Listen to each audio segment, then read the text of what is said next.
Bonsoir à vous tous. Nous sommes heureux de vous accueillir pour cette conférence d'IGI Chaos et émergence, mode d'emploi pour les entreprises.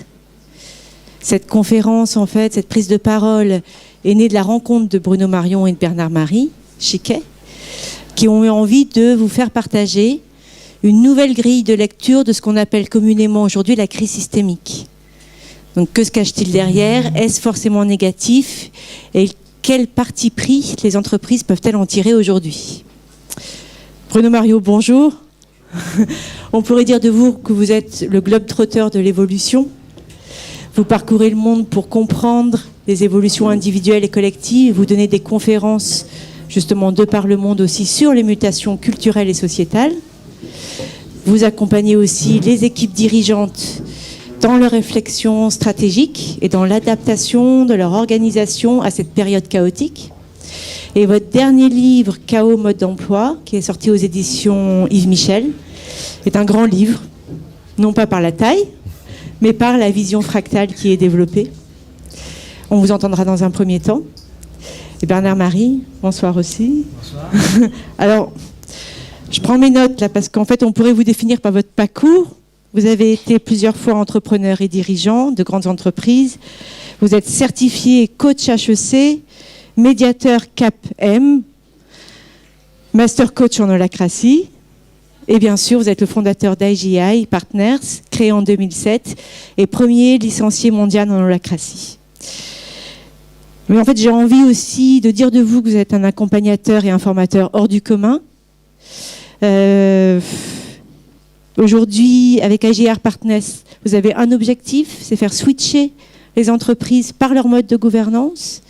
Et vous leur offrez la pertinence de votre regard et des process rigoureux qui font que en fait, les collaborateurs en fait, deviennent libres et créateurs.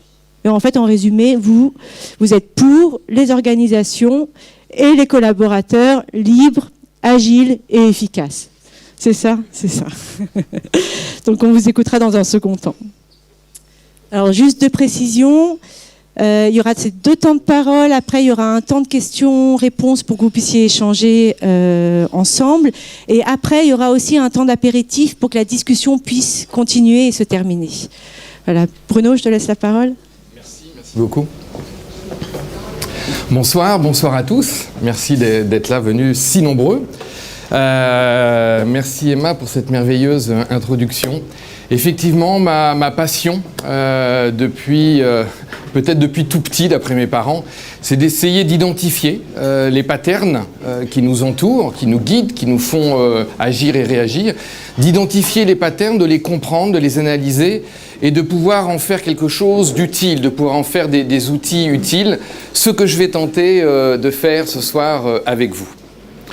Ça fait 25 ans que je voyage, j'ai fait mon premier tour du monde il y a 25 ans, à l'époque avec mon sac à dos pendant 1 an. Depuis, je fais au moins un tour du monde 1 fois par an pour voir comment va la planète. Et toujours à la recherche de ces patterns. Je suis arrivé à la conclusion, je ne sais pas si c'est une conclusion, mais plus je voyageais et moins j'y comprenais quelque chose à ce monde.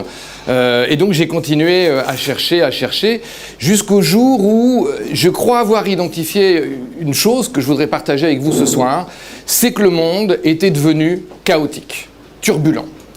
Alors au départ, je dois vous dire, moi je suis un ingénieur plutôt carré dans mes raisonnements, donc c'était pas une très bonne nouvelle. Je me suis dit, si le monde est chaotique, c'est pas gagné, on va pas s'en sortir. Je vais essayer de vous montrer ce soir que le chaos, c'est pas le bordel, d'une part, et que le chaos, ça peut être une excellente nouvelle. Alors tout d'abord, on va voir ensemble pourquoi et comment le monde est devenu chaotique. Alors pourquoi le monde est devenu chaotique? Pour essentiellement 2 raisons, le nombre et les connexions. Combien était-on sur Terre? Combien y avait-il d'humains il y a environ 150 ans? Quelqu'un le sait? Il y a 150 ans, combien était-on sur Terre? On était à peu près 1 milliard. On était à peu près 1 milliard. Dit autrement, on n'était pas beaucoup. Le petit point blanc là sur la photo, c'est ma maison en Ardèche. Et donc, comme vous pouvez le voir, le premier voisin est assez loin, est assez éloigné. On était 1 milliard. En moins de 30 ans, En moins de 30 ans, c'est-à-dire moins d'une génération humaine, la population mondiale est passée de 3 milliards à combien aujourd'hui? Pratiquement 7 milliards, même certains disent un peu plus. Dit autrement, si nos parents ou nos grands-parents vivaient dans un monde vide, nous vivons dans un monde plein. Une incroyable augmentation du nombre. Mais c'est pas tout. Aujourd'hui, plus de 50% des êtres humains vivent en ville ou en milieu urbain. C'est-à-dire que non seulement on est de plus en plus nombreux, mais en plus on vit les uns sur les autres. Ou plus exactement, on est de plus en plus exposés à des connexions. Là, ce soir, je vous vois assez bien connectés les uns aux autres. On est de plus en plus à se rencontrer. À se rencontrer parce qu'on vit ensemble au même endroit. Mais c'est pas uniquement ça. Si vous regardez derrière moi, les petits points jaunes, ce sont des avions. Au moment où nous parlons, il y a environ 1 million de gens qui sont dans des avions. Il y a chaque jour plus de 50 000 vols, 50 000 avions qui décollent et, si tout va bien, qui atterrissent. C'est-à-dire que non seulement on vit de plus en plus ensemble au même endroit, mais on se rencontre de plus en plus. On se rencontre à l'autre bout du pays ou à l'autre bout du monde. Et puis bien évidemment, on se rencontre de manière virtuelle. Pratiquement la moitié de la population est connectée à Internet. La moitié de la population humaine, ou presque, est connectée à Internet. Et 2014 va être une année probablement dont les livres d'histoire parleront comme étant l'année où, pour la première fois, il y aura plus de téléphones mobiles sur Terre que d'êtres humains. 2014 va être l'année, c'est peut-être fait déjà, hein, on ne sait pas exactement quel mois, où il va y avoir plus de téléphones portables que d'êtres humains. On est de plus en plus connectés. Est-ce que vous connaissez l'image et le son pour ceux qui l'entendent qui est derrière moi? C'est qui? Ouais, c'est Psy. Hein. La dernière fois que j'ai regardé, donc c'est un Coréen dont personne n'avait entendu parler il y a 2 ans ou il y a 2 ans et demi. La dernière fois que j'ai regardé, il y avait plus de 2 milliards de vues sur YouTube. Alors vous allez peut-être me dire, oui, mais il y en a qui l'ont regardé plusieurs fois. Ok. Mon point, c'est de dire que cette connexion entraîne des échelles absolument incroyables. Retenez ça. On vit une époque incroyable et on est de plus en plus nombreux. On vit de plus en plus les uns sur les autres, en tout cas on se rencontre de plus en plus et on est de plus en plus connectés. De plus en plus d'agents, si on veut faire scientifique, de plus en plus de personnes en ce qui nous concerne, qui sont eux-mêmes de plus en plus connectés. Ça, c'est ce qui crée les conditions du chaos. Alors, ça fait plusieurs fois que j'utilise le mot chaos. Le mot chaos, c'est quoi? Qu'est-ce que ça veut dire, le chaos? Alors, c'est important qu'on voie ensemble ce que ça veut dire que le chaos, parce que le chaos, c'est ni bien ni mal. Le chaos, c'est un état. C'est l'état d'un système. Dans ce qui nous concerne, on va parler du système humanité, mais ça peut s'appliquer à des tas d'autres systèmes. Un état, ça veut dire quoi? C'est comme l'eau. L'eau, elle peut être liquide, elle peut être solide sous forme de glace, ou elle peut être sous forme de gaz, la vapeur. L'eau liquide, c'est pas mieux que le solide, simplement de toute évidence, ils n'ont pas les mêmes propriétés. Eh bien, un système, de la même manière, il peut être à l'équilibre. Par exemple, si tout va bien, votre chaise est à l'équilibre. Hein. Cette table est à l'équilibre. La mort est un système parfaitement à l'équilibre. Hein. Tout se passe bien, rien ne bouge. Je l'ai symbolisé ici par une droite. Rien ne bouge. Au bout d'un moment, le système peut se mettre à osciller. Par exemple, cette table, je ne vais pas le faire, mais si je la pousse, elle va se mettre à osciller. Un peu comme une balançoire, si vous la poussez, elle se met à osciller. J'ai symbolisé ça avec une sorte d'oscillation de sinusoïde. Donc un système peut être à l'équilibre et il peut se mettre à osciller. Alors quand il oscille, comme la balançoire, normalement il ne va jamais trop loin de l'équilibre. Pourquoi? Parce que y a des forces qui le ramènent à l'équilibre. Dans le cas de votre chaise ou d'une balançoire, ça va être les forces de résistance mécanique. C'est ce qu'on appelle, pour faire plus savant, des boucles de rétroaction négatives. Par exemple, un thermostat, il fait que s'il fait trop chaud, il arrête le chauffage. Une climatisation, s'il fait trop froid, elle arrête la climatisation. Donc les choses ne s'éloignent jamais trop de l'équilibre. Et peut-être plus important encore, on peut dire que les choses restent à peu près sous contrôle. On peut contrôler les choses et c'est le travail du thermostat.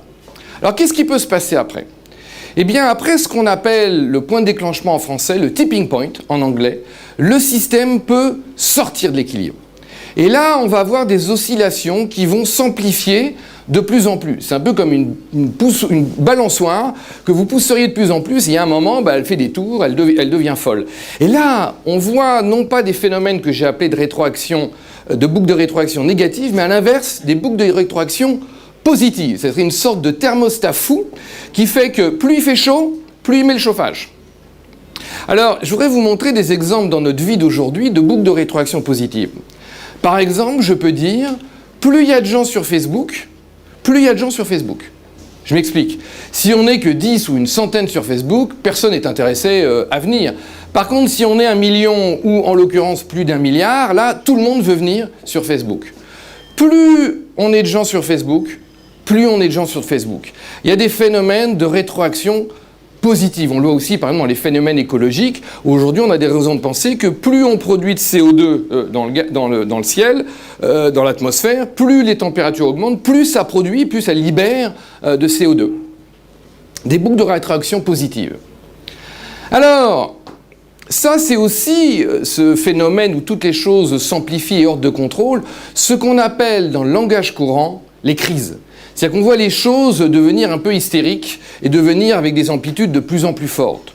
Par exemple, aujourd'hui, dans le pays le plus riche au monde, le pays le plus riche au monde, c'est les États-Unis, il y a plus de 50 millions de gens qui sont en dessous du seuil de pauvreté, qui bénéficient des tickets d'alimentation.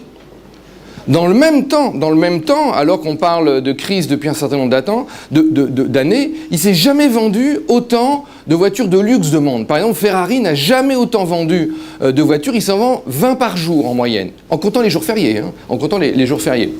Ce qui est le plus... Il ne s'est jamais autant vendu de Ferrari dans le monde depuis la création de Ferrari en 1929, ce qui pourrait être une sorte d'ironie. On voit les choses se potentialiser avec de plus en plus d'extrêmes. On estime aujourd'hui que les revenus de 67 personnes aujourd'hui dans le monde sont équivalents aux revenus de la moitié de la population mondiale. C'est ce qu'on appelle des crises.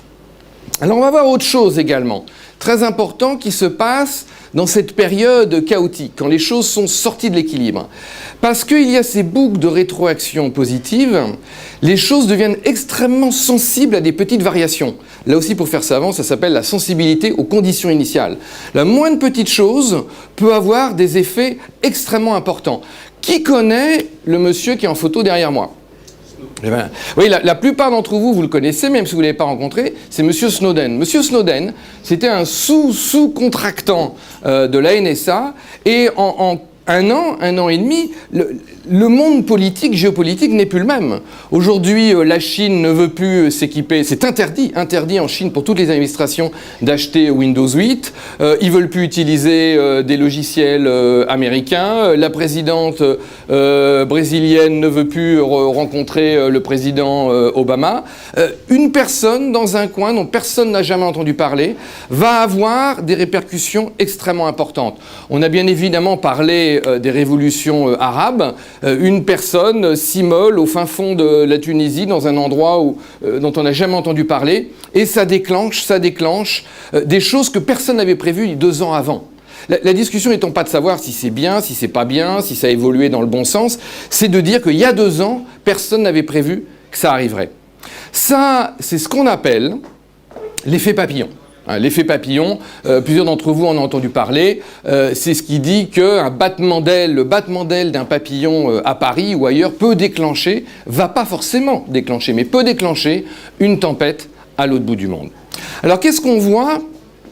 On voit qu'un système, il peut être à l'état stable, à l'état d'équilibre, on voit qu'il peut se mettre à osciller, et on voit qu'il peut sortir complètement de l'équilibre.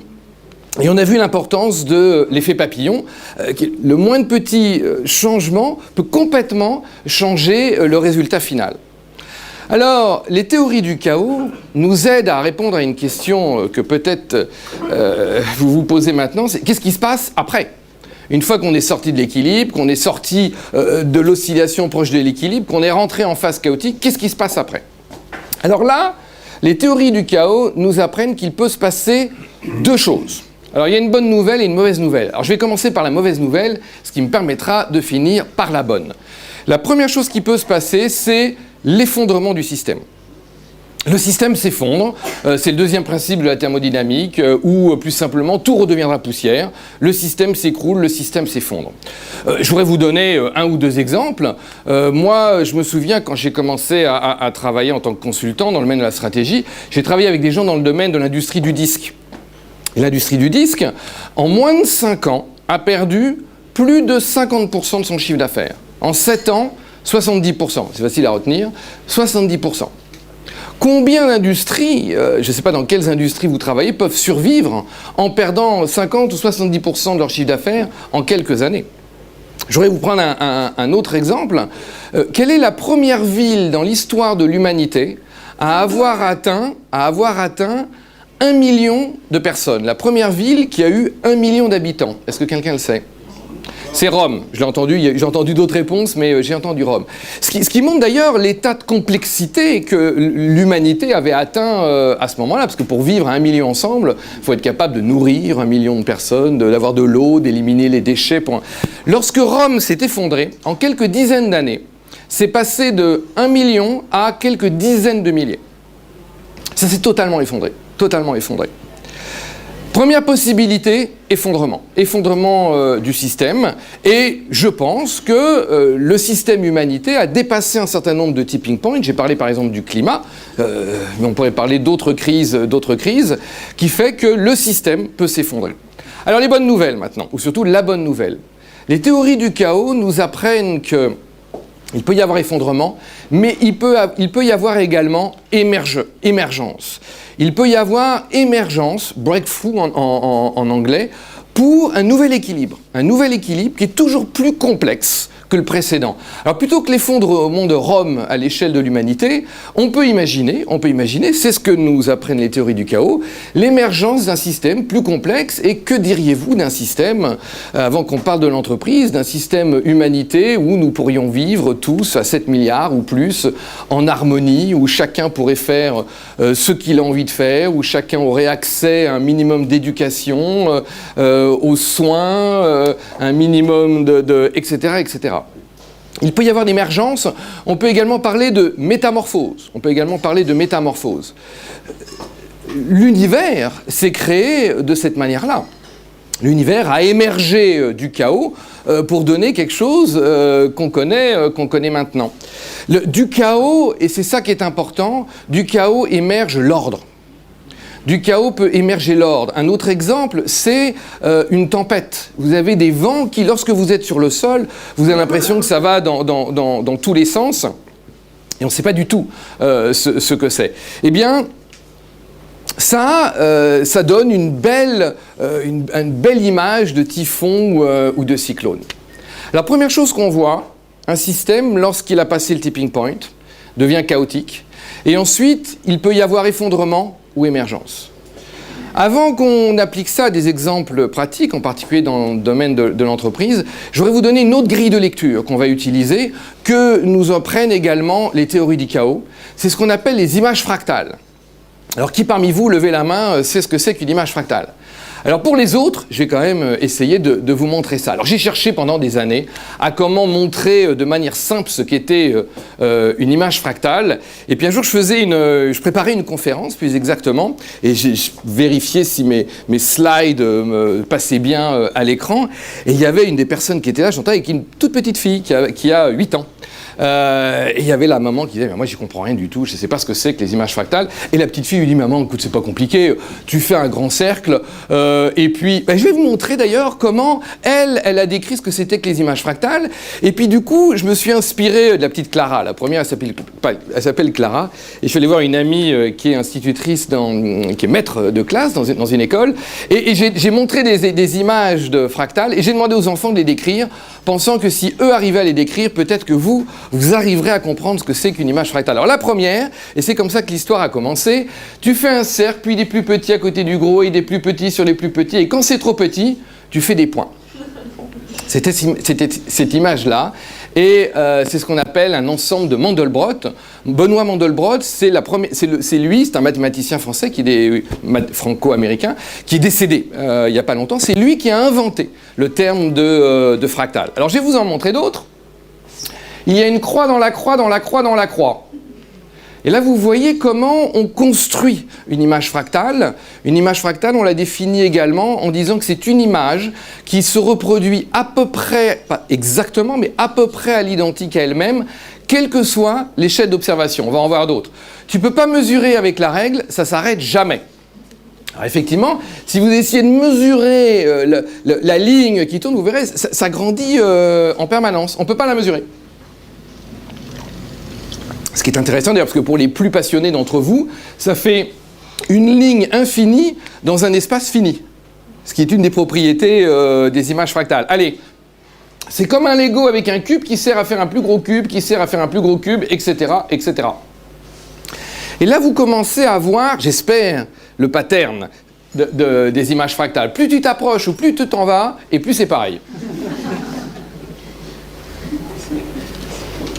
On retrouve l'ensemble de Mandelbrot, et vous allez voir, je vais vous le laisser quelques secondes, mais on pourrait le laisser beaucoup plus longtemps, et plus on avance, on retrouve toujours la même chose.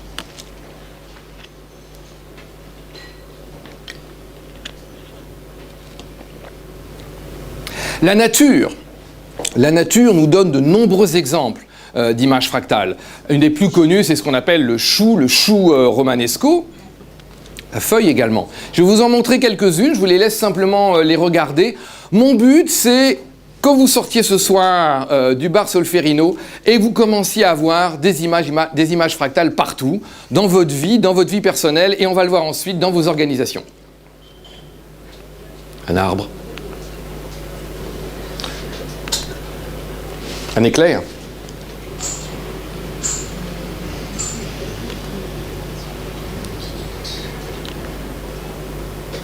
Ça, c'est pas une branche de corail, c'est une cellule qu'il y a dans notre cerveau. Les poumons. Alors, qu'est-ce qu'on a vu à ce stade? On a vu plusieurs choses. D'abord, on a vu que le monde dans lequel nous vivions était devenu chaotique. Les théories du chaos nous apprennent que lorsque le système est sorti de l'équilibre, il peut soit s'effondrer, soit donner lieu à l'émergence d'un nouvel équilibre. On a vu l'effet papillon. Toute petite chose peut avoir une très très grande conséquence, et on a commencé à apprendre à reconnaître les images fractales. Alors maintenant, je voudrais vous donner des exemples. Des exemples, d'abord dans votre vie privée, je voudrais vous montrer comment on va progressivement apprendre à arrêter de regarder les choses comme avec des frontières, j'appelle souvent ça de manière très linéaire, et on va commencer à les regarder de manière beaucoup plus fractale. Notre vie, par exemple, était extrêmement linéaire, avec des frontières très nettes. D'abord, qu'est-ce qu'on faisait? On avait toute une période de notre vie où on apprenait, on va à l'école. Ensuite, on va travailler. Et normalement, la plupart d'entre vous, vous êtes dans cette phase. Et ensuite, après, on va se reposer. Alors, il y a une quatrième phase, mais je ne veux pas plomber l'ambiance, donc je ne vous en parle pas. Voilà. Je pense que ce monde n'existe plus. Je pense que ce monde n'existe plus, et je pense que pour être plus adapté à un monde chaotique, il faut justement organiser sa vie peut-être de manière plus fractale. Alors je ne sais pas, je ne dis pas qu'il faut mettre les enfants au fond de la mine à pousser les wagonnets pour apprendre à travailler, mais peut-être que très tôt des expériences de travail, j'étais en Suisse la semaine dernière, en Suisse, pas dans tous les cantons, mais dans la plupart des cantons, une journée par an, les enfants vont passer une journée sur le lieu de travail de leurs parents. Pas forcément avec leurs parents, parce qu'il y a des parents qui préfèrent échanger pour pas être avec leurs enfants, donc ils s'arrangent entre eux. Mais les enfants, du coup, sont exposés très tôt à voir qu'est-ce que c'est que le monde du travail. Je voudrais également vous poser une question, c'est que dans votre phase travail, est-ce que vous continuez à apprendre ? Et je pense qu'un des enjeux aujourd'hui pour être adapté à un monde chaotique, c'est voilà, combien de temps vous avez passé cette semaine à apprendre, peut-être sur un MOOC, des cours massivement en ligne qui pour la plupart sont gratuits? Est-ce que vous avez lu un livre pour apprendre quelque chose hier, aujourd'hui, ce week-end? Est-ce que vous allez prendre 1 an ou 3 mois pour apprendre au cours de votre carrière? Et puis probablement que dans nos phases de retraite, et c'est ce qu'on voit d'ailleurs avec la plupart des gens dits seniors, c'est qu'il y a des phases d'activité, pas forcément de ce qu'on appelait le travail, ça peut être sous forme de travail dans des associations, mais vous comprenez mon point. On est passé d'une organisation de vie très linéaire, avec des frontières très, très nettes, avec quelque chose qui va ressembler de plus en plus à une image fractale. Notre vie quotidienne même, on a encore souvent l'image qu'il y a des périodes de travail et des périodes de repos. On est en vacances, d'ailleurs ça s'appelle comme ça, on ne fait rien. Seulement le problème, c'est qu'un jour est arrivé ça. Et ça a tout changé parce que vous avez commencé à répondre à vos mails dans les transports en commun et puis après le week-end et là les choses ont commencé à sérieusement se mélanger. Et c'est là où on va commencer à voir l'intérêt de voir de manière proactive sa vie de manière fractale. Parce que soit vous voyez ça comme une contrainte, vous voyez et d'ailleurs c'est souvent le cas, on voit plus souvent le monde du travail envahir le monde privé, mais peut-être qu'il est possible d'organiser ça de manière plus fractale pour pouvoir décider où vous mettez les frontières, ou plus exactement ce que je vais appeler les membranes. Peut-être que par exemple vous pouvez décider consciemment de passer 5 à 10 minutes quand vous vous levez le matin, regardez votre mail, et après de ne pas le faire pour être tranquillement avec vos enfants, si vous en avez, pour petit déjeuner tranquillement avec eux. Et si vous êtes manager, j'ai envie de vous poser une question. Est-ce que vous demandez régulièrement à vos collaborateurs de passer du temps sur leur lieu de travail pour organiser leurs vacances? Ou leur week-end? Oui, il n'y a pas de raison. Si les gens passent du temps pendant leur temps supposé de loisir à répondre aux mails professionnels, si on veut une belle image fractale, ça ne serait pas idiot qu'également sur le lieu de travail, on passe du temps à organiser ses vacances. Comment on peut utiliser également les images fractales? C'est pour comprendre que nos marchés ne sont plus comme ils étaient avant. Je travaillais il n'y a pas longtemps avec une entreprise qui me disait, voilà, on va complètement se réorganiser, on va avoir des grandes zones. Alors il va y avoir le responsable Chine, le responsable Inde ou Asie, je me souviens pas bien. Moi je crois que ce monde n'existe plus. En tout cas, ce n'est pas celui que je vois lorsque je voyage.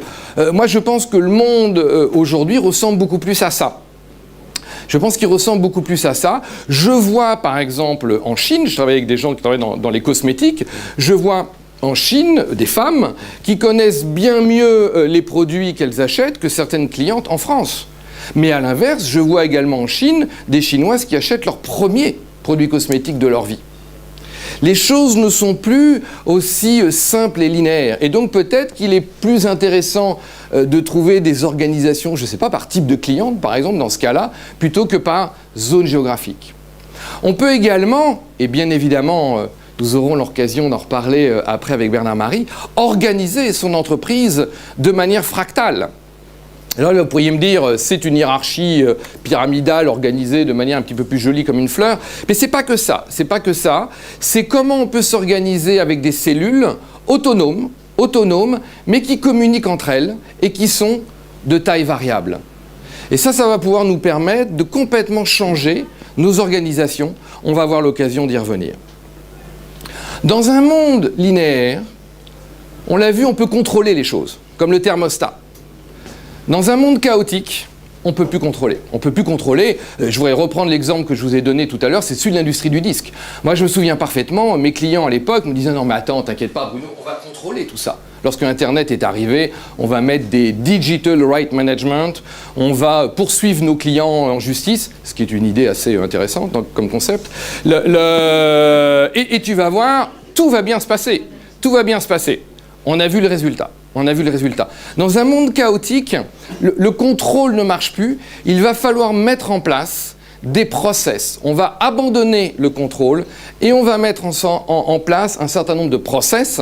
Et je voudrais vous en donner quelques exemples avant qu'on y revienne avec l'holacratie, qui pour moi probablement le meilleur exemple aujourd'hui de mise en place de process. Juste un ou deux exemples.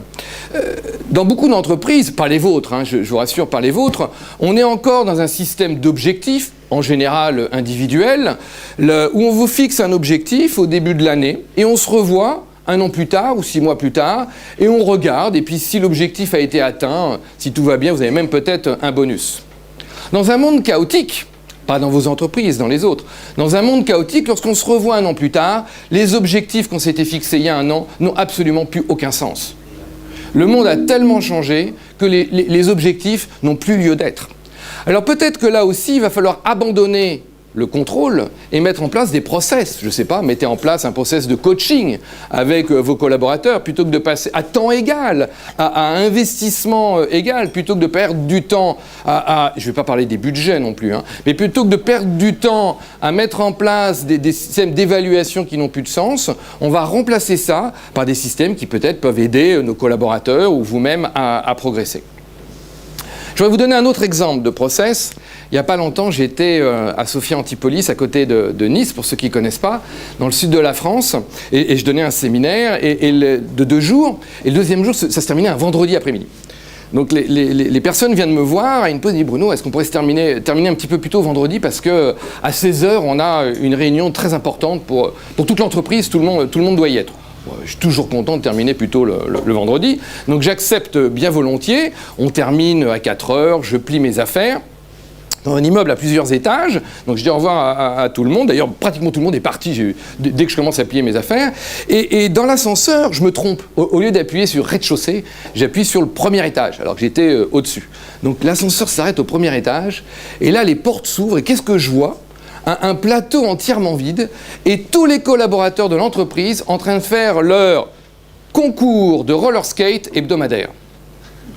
Je pense que le jeu est un process. C'est un process, et on va parler de process de régulation. Par exemple, peut-être de régulation en termes de gestion des relations humaines, mais le jeu tout court, peut-être que les plus jeunes que nous allons recruter n'auront plus envie de travailler, mais auront probablement envie de jouer dans l'entreprise. Comment gérer cet aspect-là des choses?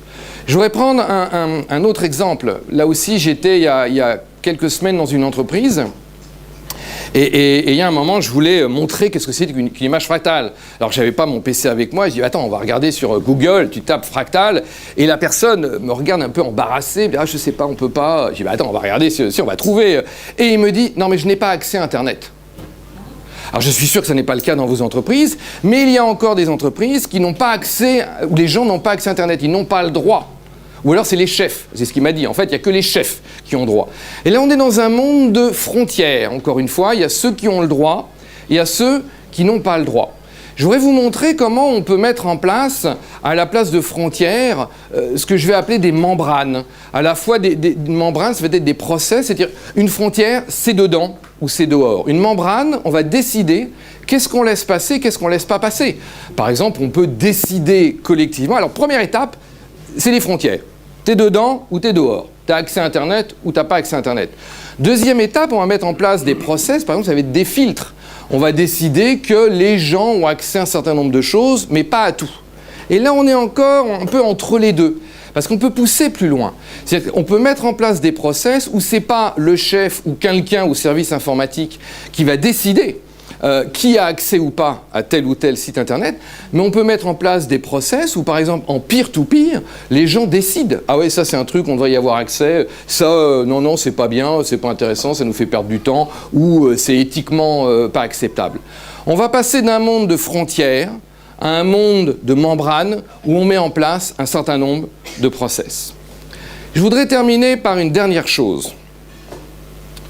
On a vu l'importance de l'effet papillon. La moindre petite chose peut avoir d'énormes conséquences. Je pense qu'aujourd'hui, dans un monde chaotique, les grandes nouveautés, que ce soit en termes d'organisation, en termes de nouveaux produits, de nouveaux services dans les entreprises, vont pas forcément venir, ou en tout cas pas uniquement, de la recherche et développement ou du marketing. Elles vont venir de ce que j'appelle les pionniers. Je pense qu'un des process les plus importants, ça va être la capacité à identifier dans nos organisations les pionniers, les gens qui ont des comportements disruptifs, qui ont des nouveaux comportements, qui ont des nouvelles idées. Aujourd'hui, dans un monde linéaire, pas vos entreprises, les autres, en général ces gens-là, on les élimine. Plus ou moins violemment, soit on les fait taire, soit on s'en débarrasse pour de vrai. Je pense qu'au contraire, dans un monde chaotique et dans une organisation que je vais appeler fractale, il va falloir être capable d'identifier ces petits papillons, ces pionniers, et être capable d'accompagner, peut-être par exemple les mettre dans un endroit ensemble, qu'ils aient un endroit pour se retrouver, que ce soit un endroit réel, une pièce, une salle ou un endroit virtuel, mais qu'ils puissent ensemble travailler ensemble au nouveau projet qui probablement va assurer non seulement la survie, mais l'évolution de l'entreprise. Alors qu'est-ce qu'on a vu? Je vais essayer de résumer. D'abord, on a vu que le monde dans lequel nous étions était devenu chaotique parce qu'on est de plus en plus nombreux. On vit de plus en plus en se rencontrant, on est de plus en plus connectés. On a vu que le chaos, c'était ni bien ni mal. On a vu que le chaos, c'était un état. On a vu que c'était un état qui pouvait être à l'équilibre, oscillant ou chaotique. On a vu qu'après le chaos pouvait se produire l'effondrement ou l'émergence. Et on peut travailler ensemble à une émergence, du point de vue collectif pour l'humanité, et pour ce qui est de l'entreprise, grâce à de nouvelles organisations, également assurer la survie et l'évolution de l'entreprise. On a vu l'effet papillon, on a vu, maintenant vous êtes capable de reconnaître des images fractales un petit peu partout. Et ça nous a amené aux quelques exemples, et je voudrais que vous partiez ce soir avec les quelques idées que je vous ai données, en essayant de vous dire, voilà, comment moi, dans ma vie, je pourrais m'organiser de manière un petit peu plus linéaire. Par exemple, apprenez. Alors vous êtes certainement, la plupart d'entre vous, en période dite de travail. Quel process vous pouvez mettre en place dans votre entreprise, ou même dans vos équipes, à défaut de vouloir changer l'ensemble?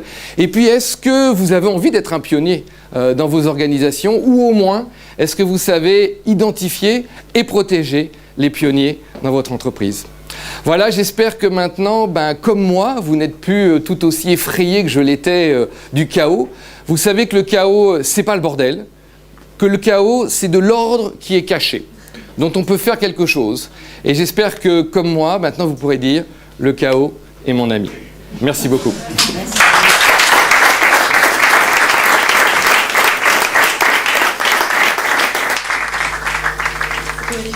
Bernard-Marie Chiquet, est-ce que vous pouvez nous expliquer du coup comment l'holacratie va redessiner l'entreprise en une image fractale pour donner agilité, viabilité et pertinence à l'entreprise?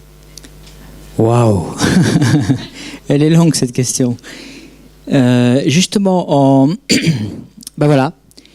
en intégrant les paradoxes. Moi, c'est quelque chose qui me fascine en holacratie, c'est que si vous voulez avoir des capacités dans votre organisation pour gérer le chaos, il va falloir que vous passiez par mettre en place plus de structures. C'est fascinant, ça a l'air paradoxal. De la même manière que je découvre tous les jours quand je pratique l'holacratie depuis des années que si je veux aller plus vite, il faut que j'aille plus lentement. Si je veux une entreprise plus humaine, il faut que j'accepte d'avoir des espaces qui soient impersonnels. Pas inhumains, impersonnels, où c'est pas une question d'humain. Donc pour revenir à ta question, on passe à une nouvelle structure, une structure qui est vivante, alors c'est la transition excellente avec Bruno, une structure qui est basée sur, une structure qui colle à la réalité, donc une structure vivante, avec des cellules dans des cellules, vous voyez tous ces petits cercles, et puis Margot nous fait le zoom, c'est top. Donc l'holacratie amène ce code ADN pour permettre à des êtres vivants que sont des organisations de se construire et de s'adapter. Mais encore, faut-il que pour qu'elles puissent s'adapter, il y ait une structure.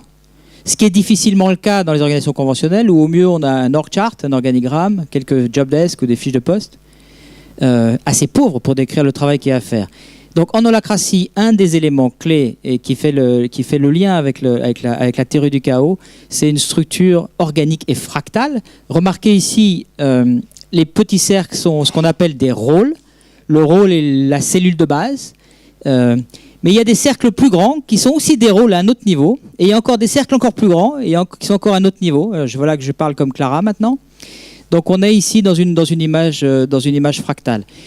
l'unité de base qui est de cette organisation fractale, de cette structure fractale qui est le rôle, a un code ADN à 3 éléments. Si on ouvre un rôle est voyez-le comme une entité de travail, un être vivant, une cellule, avec sa membrane. Et dans cette membrane, il y a un certain nombre d'éléments qu'on ne voit pas mais qui vont apparaître, j'imagine. 3 codes. La raison d'être. Un rôle est défini par sa raison d'être. À quoi sert cette cellule? À quoi sert ce rôle? Quelle est sa raison d'être? Quels sont ses domaines? Ces domaines sont ses propriétés. Qu'est-ce qu'il gère pour le compte de l'ensemble de l'organisation? Et puis le 3e élément, ce sont ses redevabilités. Quelles sont ses fonctions qu'elle doit absolument tenir dans la durée, qui sont au service de l'ensemble, qui sont au service de l'ensemble de l'organisme vivant, de l'ensemble de la structure. Voilà, et bien sûr, derrière tout ce que je viens de vous raconter, il y a une mathématique, si vous voulez, de la structure, qui est indépendante des êtres humains qui se mettent au service de l'organisation. Et bien évidemment, à la maille la plus basse, au niveau de la cellule, une personne va être affectée, une personne va mettre son énergie au sein de cette cellule. Et donc, un rôle se verra affecter une personne. Et lorsqu'une personne est affectée à ce rôle, immédiatement, parce que c'est explicite à travers des règles du jeu, elle a une autorité explicite pour faire ce qu'elle a envie de faire, ce qu'elle mesure nécessaire à faire, en son âme et conscience, pour manifester la raison d'être de la cellule, pour gérer les domaines et pour tenir les redevabilités.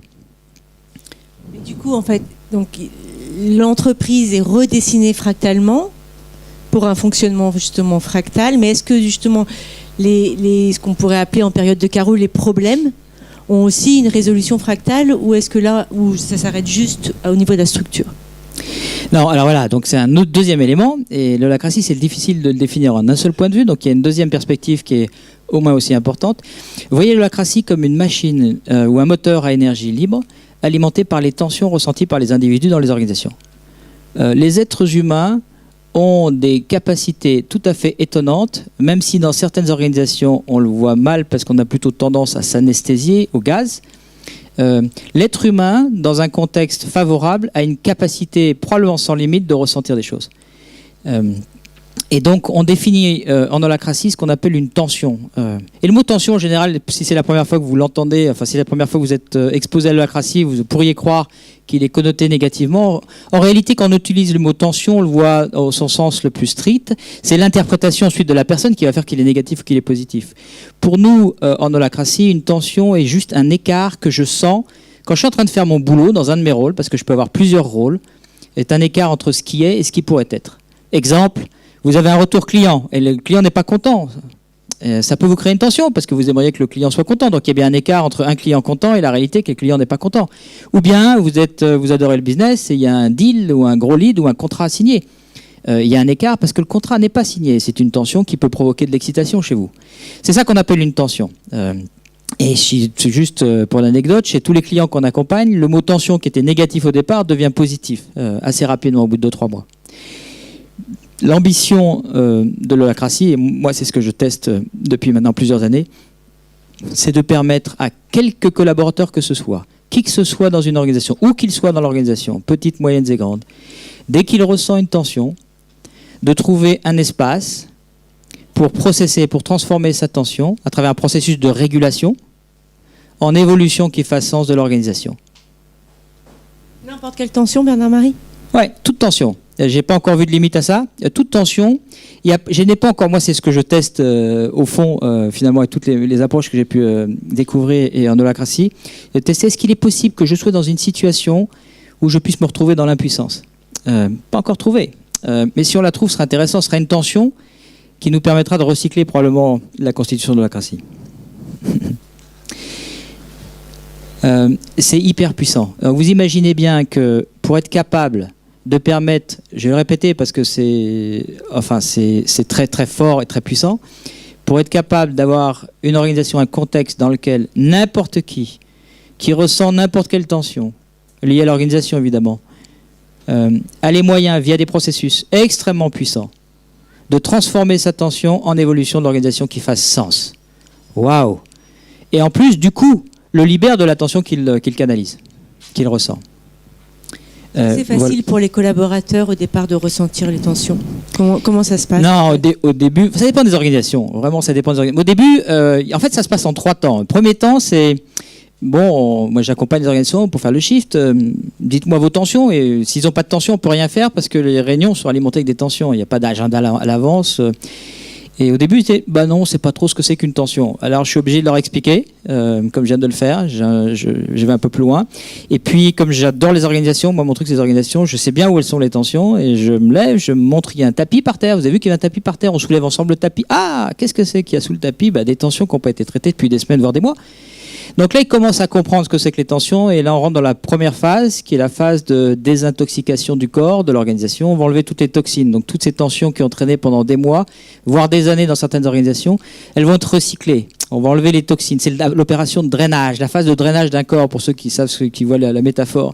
Quand vous faites un drainage d'organes ou de corps, c'est la même chose, sauf que c'est celui, le corps d'organisation. Et puis une fois qu'on a fait ce drainage, qui dure 2-3 mois, on passe à l'étape d'après. L'étape d'après, là, les tensions, c'est plus la même odeur, ça n'a plus d'odeur déjà, c'est plus positif, on va pas se précipiter pour la traiter.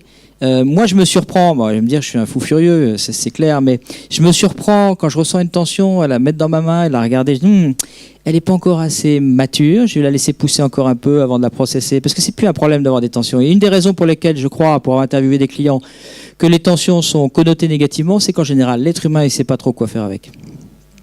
Et est-ce que du coup, vous pouvez nous donner des exemples de ce que Bruno Marion appelle l'émergence, c'est-à-dire non pas justement après le chaos, après l'oscillement qui sort de l'équilibre, un effondrement, mais une entreprise qui a su justement redessiner son entreprise, redessiner son organisation pour émerger dans un nouveau système? Alors on en a pas mal de cas d'expériences de breakthrough. Peut-être le plus parlant ou le plus explicite, c'est les restructurations. Pas pour ceux qui sont habitués des organisations où il y a un truc qui fait mal, qui cause des traumatismes, qui s'appelle les restructurations. Donc on fait, à un moment donné, l'organisation va pas, c'est la faute à l'organisation, et donc on change l'organisation, on fait venir des consultants et on espère trouver l'organisation idéale, le temps qu'on la mette en place, etc., etc. Et puis 18 mois plus tard.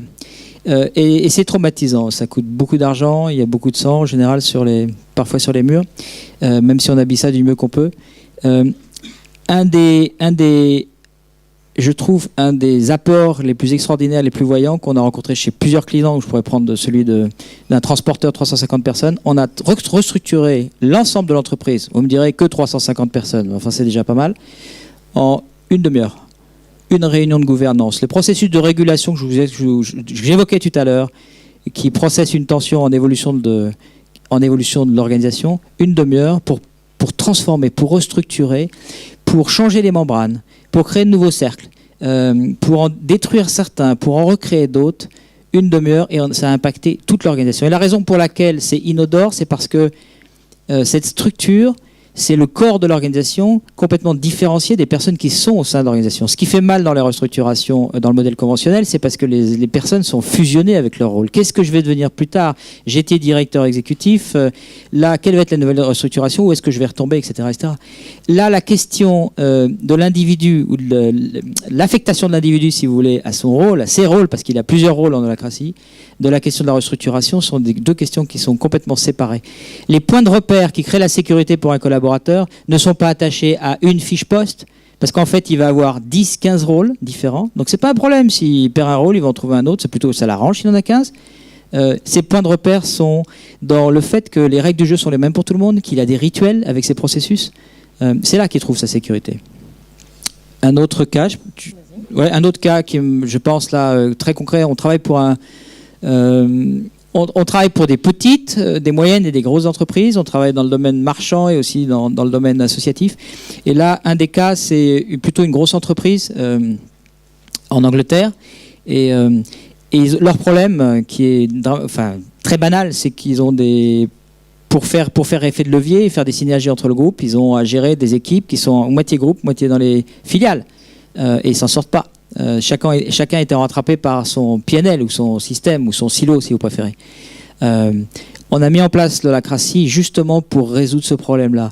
Le fait qu'on les fasse travailler sur une organisation qui est centrée sur le travail qui est à faire, a fait que le manager, qui était un manager à temps plein dans cette organisation, n'a plus besoin d'intervenir beaucoup, et tellement qu'il n'avait pas eu besoin d'intervenir beaucoup que, comme il avait d'autres talents, on lui a demandé de donner ses talents ailleurs dans le groupe qui en avait besoin. Donc du coup, il y a eu un manager de moins, si vous voulez, et de plus dans d'autres endroits qui l'attendaient.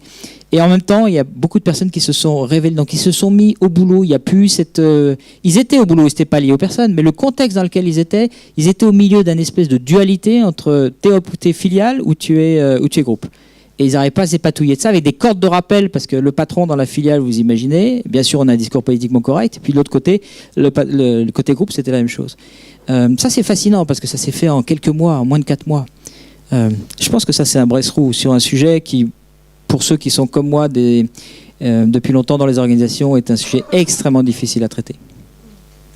Alors du coup, à vous entendre, on sent bien que le collaborateur, en fait, en holacratie, a une autre définition que ce qu'on pourrait entendre dans une entreprise traditionnelle. Et vous dites de l'holacratie que c'est une gouvernance peer-to-peer. Donc, est-ce que c'est parce qu'on en entend partout parler et que c'est un effet de mode et que vous dites bah tiens, pourquoi pas, je me cale dedans, ou est-ce qu'au contraire c'est la profonde intuition en fait que justement cette gouvernance se cale dans une nouvelle économie en émergence?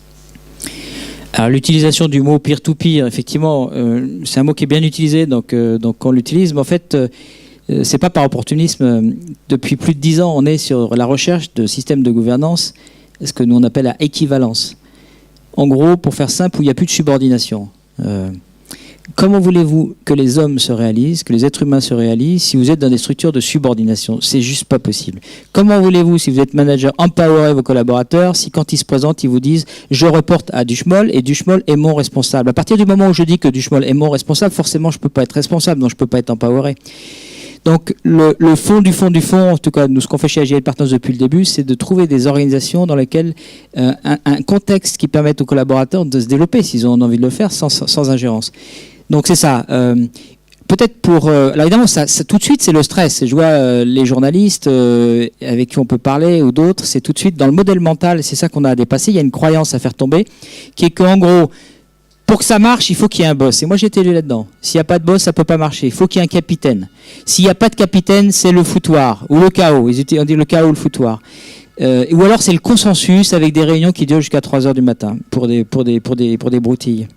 Donc, on a dans le modèle mental habituel ces deux façons de voir. L'holacratie, c'est une troisième façon de voir. Et pour vous en donner le goût, je vous emmène en ville. Je vous emmène, vous y êtes déjà, on est à Paris.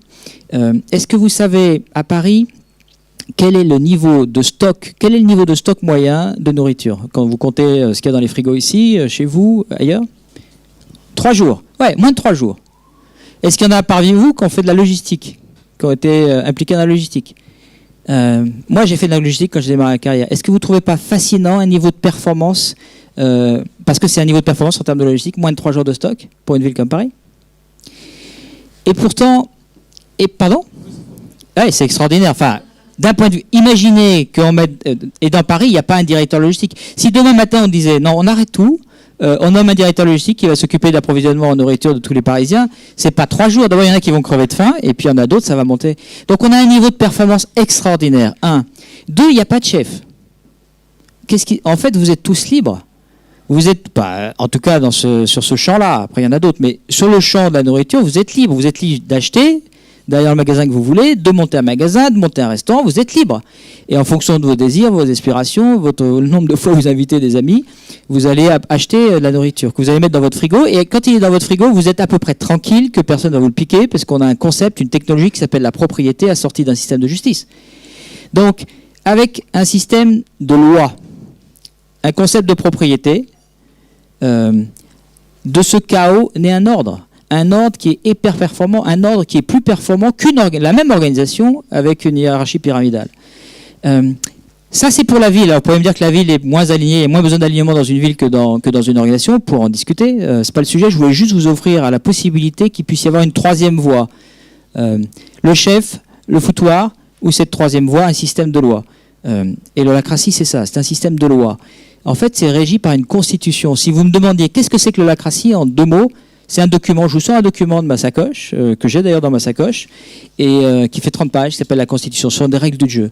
Quand un client veut passer en holacratie, la première action qu'il doit faire, c'est de dire, OK, à partir de demain matin, moi qui ai l'autorité pour le faire, je décide que la façon dont on va gouverner l'entreprise va être régie par cette constitution. Autrement dit, si on prend une image, on passe d'un régime royaliste à un régime constitutionnel. Et là où ça devient déjà en soi un changement de paradigme, c'est que l'ex-chef s'applique à lui-même les mêmes règles du jeu que l'ensemble des collaborateurs. Citez-moi des systèmes sur la planète Terre où personne n'est en dehors des règles du jeu. Rien que ça, c'est un changement de paradigme. Et donc là, effectivement, ça veut dire que derrière, les personnes vont se retrouver dans des rôles qui leur confèrent une autorité. Et si je prends l'exemple de Margot, qui travaille chez AGI Partners, qui est rentrée à 18 ans, il y a 3-4 ans maintenant, elle a pris des rôles, elle a été affectée à des rôles. Moi, je suis beaucoup plus vieux, même si ça se voit pas, mais beaucoup plus vieux, un CV, un long pédigré, fondateur d'AGI Partners, avec plein de titres, j'ai tout ce qu'il faut, voilà, tout ce qu'il faut. Et pour autant, quand Margot était dans ses rôles, moi j'étais follower, je la suivais. C'est elle qui avait l'autorité. C'était le chef. Sur ces sujets-là, c'était le chef. J'avais rien à dire. Et à l'inverse, quand je suis dans mes rôles, elle a rien à dire. On a vraiment un système d'autorité distribué. Vous parlez plus ? Du coup, vous parlez plus ? Ouais, ça serait bien. Ça parle un petit peu quand même. Est-ce que ça échange quand même, Bernard ? Oui, bien sûr, ça change. Je vous parle, merci de dire ça, parce que la façon dont... Évidemment, là, je suis très centré sur le truc qui me fascine dans la vie, c'est la gestion du pouvoir. Mais c'est vrai que la gestion du pouvoir, on n'a pas besoin, dans une journée, c'est peut-être 5 minutes dans la journée. C'est le moment de prendre la décision. Les collaborateurs qui passent en holacratie, ça change pas leur boulot. Ça change juste leur boulot au moment où ils doivent prendre une décision. Ils vont plus aller voir papa, leur ex-manager, parce qu'inconsciemment, ça ressemble quand même à ça, où ils vont avoir à prendre la décision tout seul. Et c'est vrai que ça, c'est à la fois un énorme changement, et en même temps, c'est 5 minutes, c'est pas un temps énorme. Donc le reste du temps, il parle, et avec Margot, on parle beaucoup. Alors du coup, ça m'amène à une autre précision, en fait, parce que est-ce que l'holacratie veut dire que l'entreprise, l'organisation va devenir une organisation plate ? Est-ce que ça veut dire, justement, cette gouvernance peer-to-peer, qu'en fait, il n'y a plus de hiérarchie ? Alors ça, c'est un sujet qui fait beaucoup de polémiques sur les réseaux sociaux. Du coup, un jour, ça m'énervait, donc j'ai fait un article. Les gens utilisent les mots, mais il faut qu'on mette le sens. Qu'est-ce qu'on appelle hiérarchie ? Si derrière le mot hiérarchie, on dit une structure de subordination où il y a une hiérarchie entre des personnes, là oui, il n'y a plus de hiérarchie. Terminé. En holacratie, il n'y a pas de hiérarchie. Par construction. Maintenant, si derrière le mot hiérarchie, on dit une structure d'ordre, il y a une hiérarchie, mais qui n'est pas une hiérarchie qui impacte l'espèce humaine qui serait exposée aux organisations. Il y a une hiérarchie qui impacte les cellules. Et si on remet ça, il y a une hiérarchie. Vous voyez bien ici que il y a des niveaux. Il y a le petit cercle, et puis il y a un cercle un peu plus grand, puis un cercle un peu plus grand, puis un cercle un peu plus grand. Donc il y a une structure d'ordre. Comme vous, en tant qu'être humain, dans votre corps, vous êtes ce qu'on appelle des holarchies. En fait, le terme pour parler de ça, c'est pas hiérarchie, c'est holarchie. Il existe. Je vous renvoie aux travaux d'Arthur Koestler pour ceux qui s'y intéressent. Une holarchie, c'est quoi ? C'est vous, madame, c'est vous, monsieur. Des atomes, des molécules, des cellules, des organes, et vous tout entier. Et il y a une structure d'ordre là-dedans. Atomes, molécules, cellules, organes, corps. Et ce qui est fascinant dans les holarchies, et d'ailleurs tous les systèmes vivants sur la planète Terre sont sous forme de holarchique. Et ce qui est fascinant dans les holarchies, c'est qu'à chaque fois que vous passez à un niveau supérieur, émergent des capacités qui étaient juste inimaginables au niveau inférieur. Et aujourd'hui, ce qu'on peut constater justement dans le chaos qu'on rencontre, c'est qu'il y aurait 2 flux à rediriger. Donc c'est le pouvoir et l'argent pour qu'ils soient de nouveau constructifs. Est-ce que vous pouvez nous donner des exemples dans vos accompagnements ou à l'intérieur d'AGI, je ne sais pas, en fait, où justement ces 2 flux ont été redirigés différemment ? Alors, on va commencer par le pouvoir, puis après on parlera d'argent. Ce qui est fascinant, et alors je vais vous proposer de dégommer une autre croyance. Ce qui est fascinant, c'est que le pouvoir, qui est donc distribué en holacratie, il change de nature. Il change de nature. Souvent, les gens me disent non, les organisations ne vont pas passer en holacratie parce que les managers ont peur de perdre leur pouvoir. Et ils auraient raison dans un modèle conventionnel. Dans un modèle conventionnel, quand un manager délègue une partie de son pouvoir, il a moins de pouvoir. En fait, ils comprennent rapidement quand on met en place l'holacratie, il leur faut 2 mois en étant coachés, qu'ils ont plus de pouvoir. C'est un des paradoxes. Je cède mon pouvoir à un système d'autorité distribué, donc je donne de pouvoir, et plus je donne de pouvoir, plus j'ai de pouvoir, pour reprendre dans les boucles de Bruno. C'est pas le même pouvoir. J'ai plus de pouvoir sur les personnes, ça c'est fini. Par contre, j'ai du pouvoir sur l'organisation et j'en ai bien plus.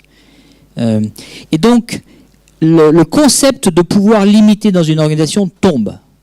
En réalité, je l'ai observé dans plein d'organisations, plein de noms là, qui me viennent en tête quand je parle, de gens qui ont plus de pouvoir. Les patrons qui étaient plus patrons dans le système ont eu plus de pouvoir, et en même temps les collaborateurs qui travaillaient avec eux ont plus de pouvoir. Donc le sigma, la somme du pouvoir total dans l'organisation a monté. C'est plus du tout le même pouvoir. Donc le pouvoir n'est pas fini, ça c'est sûr. Est-ce qu'il a des limites? J'en sais rien. Probablement la limite des gens à prendre le pouvoir. Ça c'est je trouve ça assez intéressant. Donc le pouvoir n'est pas limité quand on change de système. Qui en soi est encore un breakthrough. Et là, si on parle de l'argent, en fait, quand on dit pouvoir et argent, il manque quelque chose d'essentiel. Et on ne peut pas parler. Il manque le troisième élément qui est le plus important, qui est le sens, qui est la raison d'être. L'holacratie, on peut aussi le définir, donc une troisième façon de l'approcher, ou quatrième, je ne sais plus où j'en suis, comme étant un mode de gouvernance centré sur la raison d'être. Vous n'êtes pas sans savoir que sur la planète Terre aujourd'hui, moi ça m'attriste, surtout que je vois mes enfants qui y sont confrontés, ou c'est leurs copains, qu'en gros il y a le monde for profit et puis il y a le non-profit. Donc tu choisis, soit tu vas dans le for profit, soit tu vas dans le non-profit. Si tu veux gagner un peu d'argent, il vaut mieux le for profit. Tu peux aller dans le non-profit. En fait, l'holacratie amène une nouvelle génération d'organisations qui nous permet de transcender cette dualité absurde, pas digne de l'humanité, c'est mon point de vue, vers un mode d'organisation qui soit centré sur sa raison d'être. Et la raison d'être, c'est pas une projection mentale d'un patron ou d'un propriétaire ou d'un actionnaire. La raison d'être, elle est définie en holacratie comme étant le potentiel créateur le plus profond, le plus puissant que cette organisation et cette organisation seulement est à même de manifester dans le monde. C'est quoi les talents avec toutes ces ressources? Donc, compte tenu de toutes les ressources de cette organisation, bien sûr les talents humains qui y œuvrent, mais tous les assets, tous les actifs, le fonds de commerce, les clients, enfin tout ce qui est à sa disposition, compte tenu de toutes ces ressources, quel est le potentiel créateur le plus puissant, le plus profond que cette organisation peut amener dans le monde et que le monde attend? C'est ça la définition de la raison d'être. Pour ceux qui se posent la question de leur propre raison d'être sur la planète Terre, ce qui moi est un de mes gros défauts, parce que ça me prend beaucoup de temps et depuis trop longtemps que ça m'a... Voilà. J'ai exactement la même définition, enfin c'est mon niveau de croyance actuel, et un jour j'ai décidé de me centrer juste sur mes talents. Et de ne faire que ça. Donc ce que j'aime, et je laisse tomber tout le reste, quelles qu'en soient les conséquences. Et donc pour moi, cette raison d'être, c'est exactement la même chose. Et peut-être qu'en prenant cette métaphore, vous l'attraperez mieux. Ce qui est fascinant sur la planète Terre, c'est qu'il y a un processus de différenciation qui est lancé. Je trouve ça génial. Il y a les processus de différenciation, on est familier avec ça. Les hommes et les femmes se sont différenciés, pas dans tous les pays. Il y a encore des pays qui considèrent que les femmes sont des propriétés. Vous pouvez en avoir plusieurs si vous êtes un homme. Mais globalement, il y a un processus de différenciation entre l'homme et la femme qui existe depuis longtemps et qui n'est pas fini. C'est la même chose entre les parents et les enfants. Moi, j'ai 5 enfants et j'ai bien vu l'évolution. Et je vois mes copains, l'évolution entre le premier et la façon dont je vais le premier et le dernier. Où je pouvais croire de façon inconsciente que mes enfants étaient mes enfants, ma propriété, une extension, une façon d'exprimer encore mon ego. Donc il y a un processus de différenciation où je me suis transformé en un parent qui essaye, de plus qu'il peut, mais je ne reste pas dupe, de me mettre au service de cet enfant pour qu'il aille vers sa zone de talent à lui qui n'a rien à voir avec la mienne. Donc ces deux processus de différenciation, c'est des processus qu'on connaît, c'est l'évolution de la vie tout simplement sur la planète Terre. Eh bien il se passe la même chose, et fascinant, entre les organisations qui sont des êtres vivants.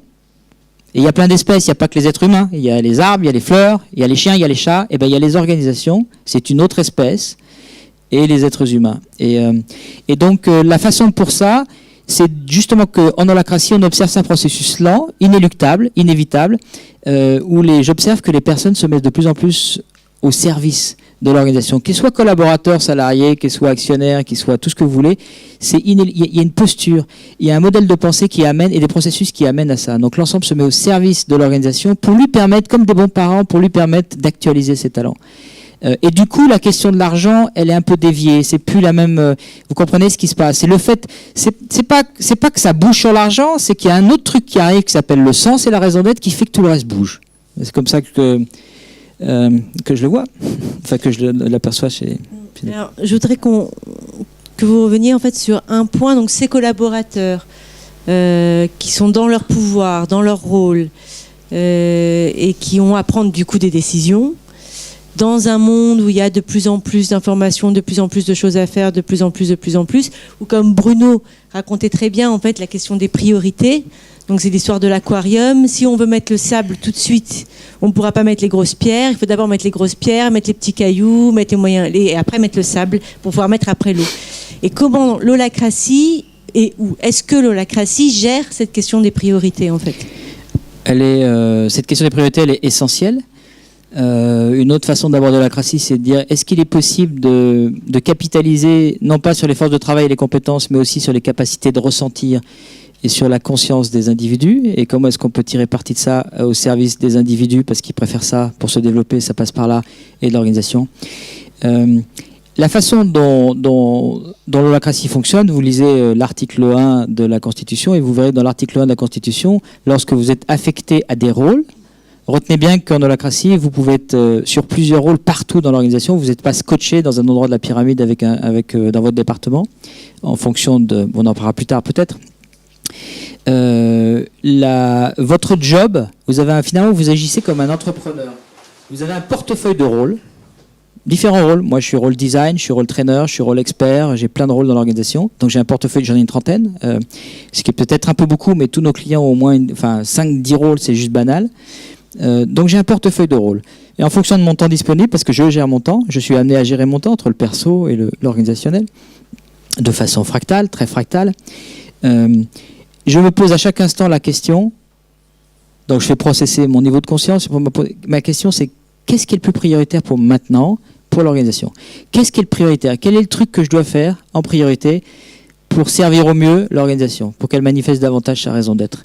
Et c'est pas un truc que je fais une fois tous les ans lors d'un bilan annuel, non. C'est un truc que je fais tous les jours, plusieurs fois par jour. Et c'est constitutionnel, c'est une redevabilité. Et peut-être pour faire passer pour attraper une autre croyance au passage, celle-là, elle m'a coûté très cher. J'ai cru à une époque de ma vie qu'il était possible de faire tout ce que j'avais à faire. Ah, j'étais malheureux. Je pédalais dans le truc le dimanche après-midi à essayer de rattraper les mails de la semaine que je n'avais pas traités, histoire d'arriver le lundi matin au comité de direction à peu près à jour. Impossible. Un jour, je me suis détendu lorsque j'ai compris que c'était pas possible de faire tout ce que j'avais à faire. Waouh! Ça n'est plus possible de faire tout ce que j'ai à faire. Je parle pour moi, mais la plupart d'entre vous devraient être dans le même cas, j'imagine. C'est pas possible de faire tout ce que j'ai à faire. Donc la question d'avoir des to-do list, ça n'a aucun sens. La question des échéances n'a aucun sens. La vraie question, si on veut aller à un niveau de conscience le plus profond, c'est pour moi de faire en sorte qu'à chaque instant, je fais le truc le plus important. C'est tout. Et du coup, l'holacratie amène à ça. Alors là, c'est un autre iceberg, l'holacratie, ce qu'on appelle le système d'organisation individuelle. Dans les organisations, vous connaissez peut-être les échéances, les deadlines, les échéances. Et c'est bien, et ça nous a permis un niveau de contrôle, parce que s'il n'y avait pas d'échéance, ça serait encore plus le foutoir. Maintenant, heureusement, parce que les échéances, vous pouvez courir derrière sans jamais faire preuve de 2 minutes de conscience. Il suffit que vous ayez des échéances rapprochées, vous courez tout le temps. Il existe des niveaux d'organisation du travail et de productivité individuelle qui sont libérateurs de stress extraordinaires, qui s'appelle le système d'organisation individuelle, où on a des systèmes beaucoup plus puissants que le système d'échéance, qui permet de mieux contrôler l'organisation, ou mieux la piloter, et en sortant, dans la plupart du temps, des échéances, même si ça met un peu de temps pour y arriver. Voilà comment ça fonctionne en holacratie. C'est un peu la beauté des petits pas aussi, des premiers petits pas, plutôt que d'aller tout de suite vouloir le but absolu. Oui, alors en plus de ça, là, j'étais sur la question de la priorisation. Donc c'est chaque individu de l'organisation qui priorise, pas son chef qui le fait pour lui, c'est qui priorise, donc il va développer ce muscle-là. Et puis effectivement, il y a un processus, on dirait qu'on n'a pas encore beaucoup parlé de ça, il y a un processus qu'on appelle de pilotage dynamique, qui fait que, comment le dire simplement, maintenant qu'on n'a plus peur des tensions, dans les organisations conventionnelles, avant de prendre des décisions, on passe beaucoup de temps pour anticiper les éventuelles tensions que ça pourrait créer, parce qu'on ne sait pas traiter les tensions tout simplement, mal. Maintenant que vous avez un moteur sous les pieds qui vous permet de prendre toutes les tensions, c'est plus un problème de créer des tensions. Au contraire. Donc vous pouvez, du coup, ça permet de... Il n'y a plus de risque à prendre des risques. Et c'est ça qui vient. Donc il n'y a plus de risque à prendre des risques. Donc du coup, j'essaye un premier pas. Puisqu'il n'y a aucun risque, au pire, je vais créer des tensions, et c'est du bonheur. Les gens qui créent des tensions en holacratie sont valorisés. C'était l'inverse dans les organisations conventionnelles. Ils sont valorisés parce que s'ils créent des tensions, ces tensions vont être recyclées en évolution de l'organisation, donc c'est eux qui font évoluer l'organisation, les créateurs de tensions. Alors pour finir, j'ai une dernière question. Je connais la réponse, mais j'aime bien t'entendre dire, en fait, vous l'entendre dire, en fait. Est-ce que ça redessine aussi la notion de travail? Est-ce que justement, en fait, l'holacratie participe à cette vie fractale où il n'y a plus d'un côté le monde individuel, personnel, et de l'autre côté le monde individuel, professionnel? Alors là, je vais m'appuyer sur des données réelles que j'ai vécues puis je vais projeter jusqu'à un niveau de fantasme, mais je le sens tellement fort que puisqu'on me pose la question, je ne vais pas me gêner. Ce que j'observe dans les organisations que j'accompagne, c'est que les personnes sont amenées, de par la structure, en fait, on pourrait dire qu'ils sont au service d'organisation, et en même temps la structure est à leur service pour qu'ils puissent se développer, puisqu'ils vont pouvoir actualiser, ils vont pouvoir ressentir, faire quelque chose avec ça, ils vont pouvoir mettre de la conscience, faire quelque chose avec ça au service d'organisation. Ce que j'observe, c'est que rapidement les collaborateurs se rendent compte qu'ils ont un portefeuille, ils sont gestionnaires d'un portefeuille de rôle. Ils ont un portefeuille de rôle. Ils ont un portefeuille de rôle comme s'ils avaient un portefeuille de plusieurs entreprises. Ils sont entrepreneurs dans plusieurs entreprises. C'est vraiment ça qui se passe. Et donc de plus en plus, je vais parler du système de progression. Vous savez comment on évolue dans les organisations. Le système de progression classique, banal, ancestral, par lequel je suis passé, c'est le système, ben voilà, tu veux progresser donc tu deviens manager. Dommage, j'étais bon dans ce que je faisais, enfin je deviens manager, donc je n'ai plus de chance de pratiquer ce que j'aimais faire, c'est dommage, si j'avais su, je me suis senti devenir incompétent. Cet axe de progression, il tend à s'effacer, là je parle de processus qui ne seront pas one shot, enfin en un jour, il tend à s'effacer au profit d'un autre processus de progression. Un processus de progression dans lequel les personnes vont commencer à pouvoir, parce qu'imagine qu'il y a une place de marché, maintenant c'est assez ouvert, c'est assez facile, vous mettez en place la classique de rendre les choses ouvertes, je vais commencer à m'intéresser à aller chercher des choses qui me plaisent. Je vais commencer à suivre mes passions. Je vais commencer à me poser la question de savoir quels sont mes talents. Et du coup, probablement plus lié à ma raison d'être. Et en fonction de mes talents, pouvoir aller proposer d'être dans des rôles. Donc en fait, ce qui se passe, c'est déjà parti. Ce qui se passe, c'est que les personnes, à leur rythme, sans aucune ingérence, et j'ai des cas fascinants dans la tête, là, quand je vous parle, émouvants, où j'aurais pas parié $1 ou €, où des personnes commencent à prendre leur place dans leur rôle et à prendre des rôles qu'elles veulent avoir et à évoluer là-dedans. Et si je projette, je continue un peu plus loin, donc on commence à sentir les limites d'un code du travail, par exemple en France. Et si je vais plus loin, on sent venir, mais dans les discussions, on avait la semaine dernière une semaine entière chez un client, et c'était une discussion, elle est venue tout de suite, que probablement le modèle d'après, c'est plus des contrats de travail. Ce sont des gens qui sont entrepreneurs. Je ne sais pas quel modèle juridique on trouvera, ensuite ça suivra. Des gens qui sont entrepreneurs dans leur rôle, qui vont choisir telle organisation. Ils vont être dans l'organisation dans différents ex-départements, c'est plus des départements, mais dans des cellules. Enfin, ils vont suivre leurs aspirations et c'est là qu'ils vont être demandés, parce que quand on est dans sa zone de talent, on est meilleur, c'est ça que le monde attend de nous.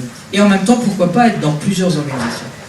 Ça, c'est ce que je vois et ça se dessine. Et du coup, on retombe sur aussi, pour moi, ce que véhicule l'économie collaborative. Et pour vous, le travail, c'est encore du travail. Du coup, vous, moi, je travaille pas. J'ai décidé il y a 10 ans de ne plus jamais travailler. Donc j'ai décidé il y a 10 ans, mais quelles que soient les conséquences, je me suis dit ouais, sous les ponts, je m'en foutais, c'était un chouette vie, c'est comme ça, et puis ça ne bougera pas, sinon la vie ne vaut pas la peine d'être vécue, de ne faire que ce que j'aime faire. Donc évidemment c'est facile à dire, avant d'arriver là où j'en suis aujourd'hui, ça n'a pas été simple. Mais c'est la détermination et donc du coup forcément j'étais obligé de regarder c'est quoi mes talents, ce petit que j'ai des talents. Le problème c'est que comme j'en ai plein de talents comme n'importe quel d'entre vous, le problème c'est quand on a des talents, c'est qu'on se rend pas compte qu'on a des talents parce qu'on imagine que les autres ont les mêmes. Donc vous en rendez pas compte. Enfin, c'est une des façons de voir. Et du coup moi je suis toujours dans ma zone de talent, donc je travaille pas. Donc la notion de travail ou la notion de week-end ou la notion de vacances, pour moi ça n'a pas de sens du tout. Bien sûr, de temps en temps, j'ai besoin de me ressourcer. Bien sûr, de temps en temps, j'ai besoin d'aller passer du temps avec mon fils ou avec... bien sûr. Mais c'est moi qui le gère et c'est pas calé sur... Parce qu'il faut que ce soit le samedi dimanche ou parce qu'il faut que ce soit pendant les vacances ou les congés machin. Voilà, je suis un cas. Est-ce que vous voulez rajouter quelque chose? Oui. Qu'est-ce que je pourrais rajouter? Si, il y a... Ouais, je pourrais rajouter plein de choses, mais on va vers la fin du temps. Peut-être juste un autre truc qui me fascine. Souvent, quand je parle de lacratie, je n'ai pas utilisé ce soir, je vais le dire, je parle d'une technologie sociale.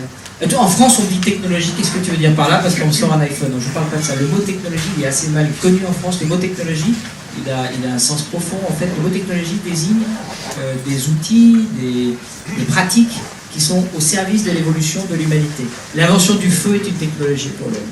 L'invention de l'imprimerie est une technologie pour l'homme. La propriété est une technologie. Et il y a un type qui a écrit un bouquin formidable que je vous recommande si ça vous intéresse, qui s'appelle What Technology Wants, qui s'appelle Kevin Kelly. Et lui, il a étudié l'histoire de l'histoire des technologies depuis l'histoire, en même temps que l'humanité. Et il s'est rendu compte qu'il y avait deux types de technologies. Il y avait des technologies gadgets, celles dont on s'empresse d'acheter et puis qu'on jette assez rapidement. Et puis il y avait des technologies inévitables qui arrivaient juste à ce moment précis sur la planète, par quelque canal que ce soit, pour aider l'humanité à shifter, à passer à l'étape suivante. Et je pense qu'on est en plein dedans. Enfin, Bruno vous a, à travers quelques chiffres et quelques diapositives extraordinaires, montré qu'on est dans une période de chaos. C'est même pas à discuter, c'est une évidence. Et donc forcément, s'il y a chaos, il y a shift. Et je pense que l'holacratie est une technologie inévitable. Merci. Bruno, est-ce que tu veux te reglisser pour les questions? Moi, je suis très attirée par l'holacratie parce que je suis en recherche d'indépendance et aussi de ne pas prendre la responsabilité quand on lance une organisation de tous les gens qui sont dans cette organisation. Donc ça m'attire beaucoup. J'ai discuté un peu de l'holacratie avec d'autres personnes. Est-ce que, dans votre expérience des entreprises, on cherche tous cette autonomie? Est-ce que c'est vraiment un besoin fondamental de tout le monde ou il y en a qui voudraient, au contraire, qu'on leur dise quoi faire, quand?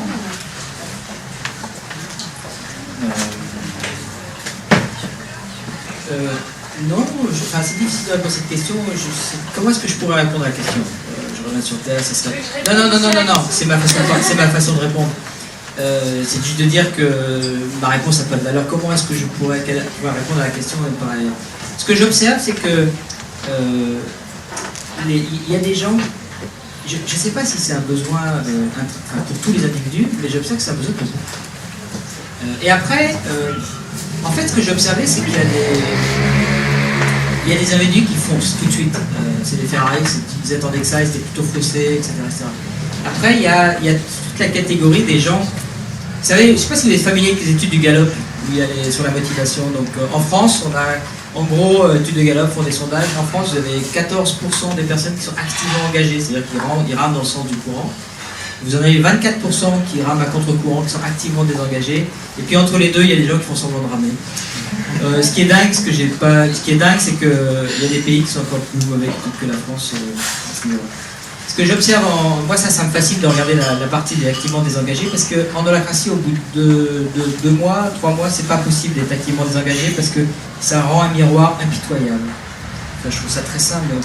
Les gens qui foutaient rien mais qui arrivaient à se valoriser parce qu'ils s'appropriaient le travail des autres, ça se voit tout de suite. Les gens qui devraient faire quelque chose et qui ne le font pas, ça se voit tout de suite. Les gens qu'on ne voyait pas, qui étaient dans l'ombre, qui sont compétents, ça se voit tout de suite. Il y a un miroir impitoyable. Donc moi, ce qui m'a fait un de mes trucs fun dans mon métier, c'est d'analyser les 24%. Dans les 24%, il y a des gens qui partent parce qu'ils n'ont pas envie, ils partent. Et puis il y en a beaucoup, là c'était une découverte pour moi. En fait, il y a des gens qui étaient activement désengagés parce qu'ils ne savaient pas comment fonctionnait l'organisation.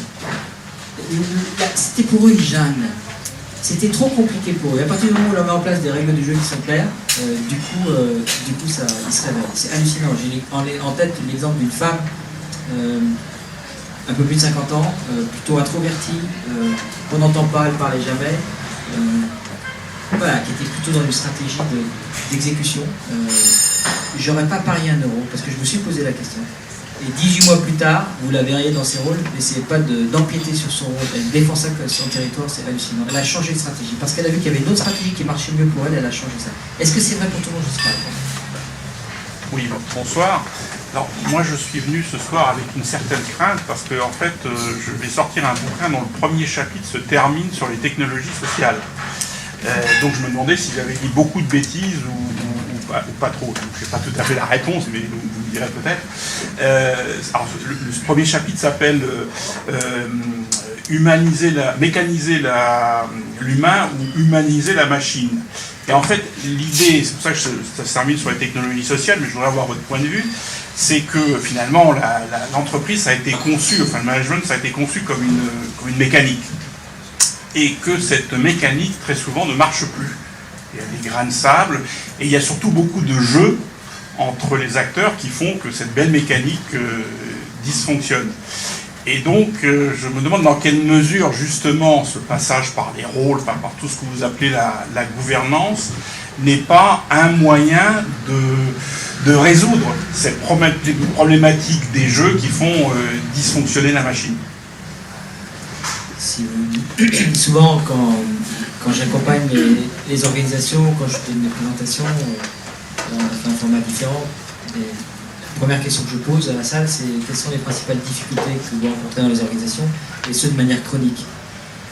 Ce qui est fascinant, c'est que les réponses sont les mêmes depuis 30 ans. Moi, je me pose cette question depuis 30 ans et les réponses sont toujours les mêmes. On a plutôt tendance à simplifier. Et dans les réponses, il y a ce que vous appelez les jeux politiques. Et les jeux politiques qui sont nécessaires dans les organisations conventionnelles. Et derrière le mot politique, je n'ai pas de connotation particulière. Je prétends simplement que c'est impossible. Je suis peut-être un peu radical, mais juste pour avancer, provoquer des discussions. Je prétends que c'est impossible dans le modèle conventionnel de bien faire son boulot sans pratiquer des jeux politiques, sans me créer des relations. Moi, quand j'étais dirigeant, le nombre de petits déjeuners, de déjeuners, de dîners pour se créer des relations, parce que s'il fallait ça. Et on a bien vu avec l'exemple que donnait Yves, quand il y a le père, le manager père, etc., souvent c'est par relation. Ce que j'observe, l'holacratie ne supprime pas ça. L'holacratie, c'est juste une technologie. Simplement, ce qui se passe, c'est que ces jeux politiques deviennent obsolètes. Ils baissent, le niveau baisse, comme le niveau de pathos aussi. C'est deux niveaux qui baissent, c'est deux niveaux qui baissent. Pourquoi ils baissent? C'est parce que dès que les gens commencent à comprendre que pour faire leur boulot, ils n'ont plus besoin de se forcer, entre guillemets, parce que l'autre il est sympa aussi, mais à aller déjeuner ou à se créer des relations, du coup ils arrêtent ça. Donc les jeux politiques baissent assez rapidement, de ce que j'ai pu observer. Et l'autre point que je voulais vous dire aussi, c'est, même si c'est pas la question, c'est sur la notion de machine. En fait, ce que je trouve fascinant, c'est il y a un siècle, effectivement, l'organisation était vue, le management, comme une machine. Puis après, on est passé à la famille. J'étais dans un autre grand groupe, ils ont le Orange Village, Family Village, je sais plus quoi. Et donc, on voit bien que la façon de voir, donc l'organisation, c'est nous, c'est la famille. En holacratie, on n'est pas du tout là, on est à un autre stade, c'est pas mieux mal, hein, c'est juste qu'on a un autre stade. L'organisation est vue comme un être différencié, on se met au service d'eux. Donc c'est pas nous, l'organisation, c'est autre chose. Il y avait une autre question par là, si vous voulez bien faire ici. Bonsoir, moi je suis plutôt de tendance disruptive aussi, je travaille dans le développement durable et dans l'économie collaborative. Et je voulais avoir un peu votre avis sur comment convaincre, comment jouer, en fait, faire bouger les entreprises un peu traditionnelles pour les faire avancer vers la transition. Oui, notamment via l'holacratie qui fait partie pour moi un petit peu des... Alors, il faut surtout pas chercher à convaincre, ça marche pas. C'est simple, la réponse c'est il faut pas convaincre. Ça marche pas. En fait, en holacratie, pour que ça marche, il faut que celui qui décide de passer en holacratie, il faut qu'il ait des motivations fortes pour le faire. C'est un méga changement. C'est un gros changement. Donc il faut qu'ils soient motivés. Par exemple, Yves et Arnaud, ils sont motivés pour le faire. Ça se vend pas l'holacratie, vous ne pouvez pas convaincre. Il faut vraiment qu'il y ait une énergie forte pour le faire. Quelle que soit la motivation, les motivations de nos clients sont très variées. Mais il faut qu'il y ait une motivation. Moi, je fais l'inverse de convaincre. Quand un client, si on a des journées essayées pour faire découvrir l'holacratie, je noircis un peu le tableau. Peut-être d'ailleurs, Yves, c'est ce que tu as ressenti quand je noircis le tableau. Ouais, c'est un gros changement.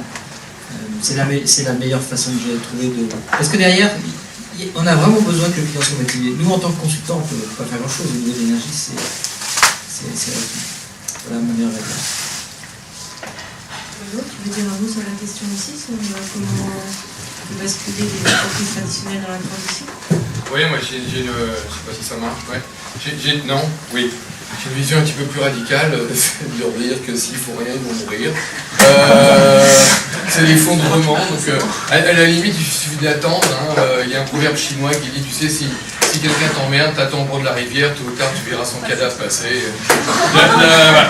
Non, mais c'est un peu radical, mais je pense sincèrement, à part quelques domaines relativement protégés, il y en a encore et il y en aura toujours. Mais si vous êtes dans un environnement réellement concurrentiel, si vous ne vous adaptez pas à ce monde chaotique, je ne peux pas vous dire quand l'organisation va dépérir, mais elle va dépérir. Maintenant, ça c'est le côté pour faire peur, mais c'est assez facile finalement de faire peur ou de se faire peur. Et ça ne dure pas longtemps comme effet. Je pense que moi j'espère avoir parlé plus du côté de l'émergence que du côté de l'effondrement. Faut faire envie, il faut dire voilà ce qui peut se passer, il faut construire des rêves, il faut construire un nouveau narratif, une nouvelle histoire qui peut être une bien plus belle histoire qu'aujourd'hui. Il y a les deux. Il y a des peurs qui ne sont pas des peurs, simplement de dire la réalité, de les montrer, faire prendre conscience. Maintenant, il ne faut pas passer trop de temps là-dessus, il faut montrer qu'est-ce que ça peut être, puis après, c'est les gens qui décident de suivre. Est-ce qu'il y a une autre question? Jean-Manuel, du groupe Nestlé. Oui, alors j'étais particulièrement intéressé par l'intervention de M. Danone, pas seulement parce que je suis chez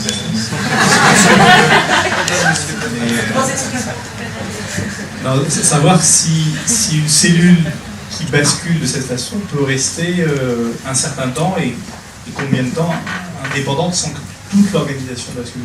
Tout ce que j'ai adoré dans votre présentation, c'est l'histoire des tensions, c'est-à-dire qu'au final, les décisions et l'évolution et la vie de la structure, elle se crée grâce à ces tensions. Et combien de temps une organisation peut vivre avec cette espèce de cellule interne sans que l'ensemble puisse basculer? Sinon, on n'en voit pas les bénéfices. Pour moi, c'est la sensation de... Si c'est partiel, est-ce que ça marche? Alors, Yves, tu m'autorises à répondre à la question, je vais me prendre sur le nano. C'était un des... Dans le cahier des charges de Yves et d'Arnaud, au début, c'était ça le test, ou même d'autres personnes de Danone, c'était ça. Est-ce que c'est possible de mettre en place de l'holacratie dans une partie, dans une cellule, et sans affecter le reste du groupe? Et après, je tâcherai de répondre à votre question, avec beaucoup d'humilité, parce qu'on en est au tout début. La réponse, ça a l'air d'être oui. En tout cas, c'est la conclusion des débriefings qu'on a fait sur le projet Danone, ou eux-mêmes, c'est pas nous, c'est eux-mêmes qui ont dit ça. Bon, moi, je l'avais déjà expérimenté ailleurs, donc je savais que probablement on arriverait à la même conclusion. Donc c'est possible. Après, combien de temps c'est possible, ça je ne sais pas. Je ne sais pas parce que dans des sociétés comme Danone ou Nestlé, qui sont quand même des grosses sociétés, là on est au-dessus de 100 000, voire plusieurs centaines de milliers de personnes, en fait, il y a très peu d'expérimentation sur la planète Terre. Donc pour donner quelques chiffres, l'holacratie existe depuis 5 ans. Elle doit impacter à peu près 100 entreprises sur toute la planète Terre. L'essentiel une grosse partie des entreprises est aux US, mais c'est que des PME. Sauf une, mais pour moi c'est une PME qui reste une PME qui est Zappos, qui fait 1500 personnes. Après, étonnamment, c'est la France, je trouve ça assez fascinant pour moi, parce que la France avait plutôt l'habitude d'être en retard en termes de management, d'évolution managériale par rapport aux autres pays. La France est en avance. Et ce qui est curieux, c'est qu'on accompagne 3 grands groupes, même un 4e, 3 grands groupes, donc des tailles significatives dans les vôtres, enfin un peu moins de vous, mais entre vous deux, voilà, c'est à peu près pareil. Et ça part de la France, c'est assez étonnant. Donc ce que je peux observer d'un autre groupe qu'on accompagne, depuis 3 ans, ça a démarré par une cellule, ça s'est pas poursuivi, et puis c'est reparti un an et demi plus tard ailleurs, et puis là c'est en train de prendre sérieusement appui sur tout un ensemble qui est juste l'endroit où il faut être, parce que c'est là où se passent toutes les synergies du groupe. Donc ça a l'air d'être, et vraiment avec beaucoup d'humilité, mais ce que j'observe, c'est que dans les grands groupes, ça sème, puis il y a un chemin qui a l'air un peu, enfin, qui est étonnant à suivre, mais quand ça prend, et je ne crois pas que ça puisse s'arrêter, je ne pousse pas à ça, c'est pas mon job, et puis le chemin est à découvrir. Ce qui n'est pas le cas dans des sociétés de taille moyenne, comme celle de 350 personnes qu'on a accompagnées, où là, on fait la route sur l'ensemble de l'organisation. C'est la meilleure réponse, je ne peux pas y voir, mais pas de data.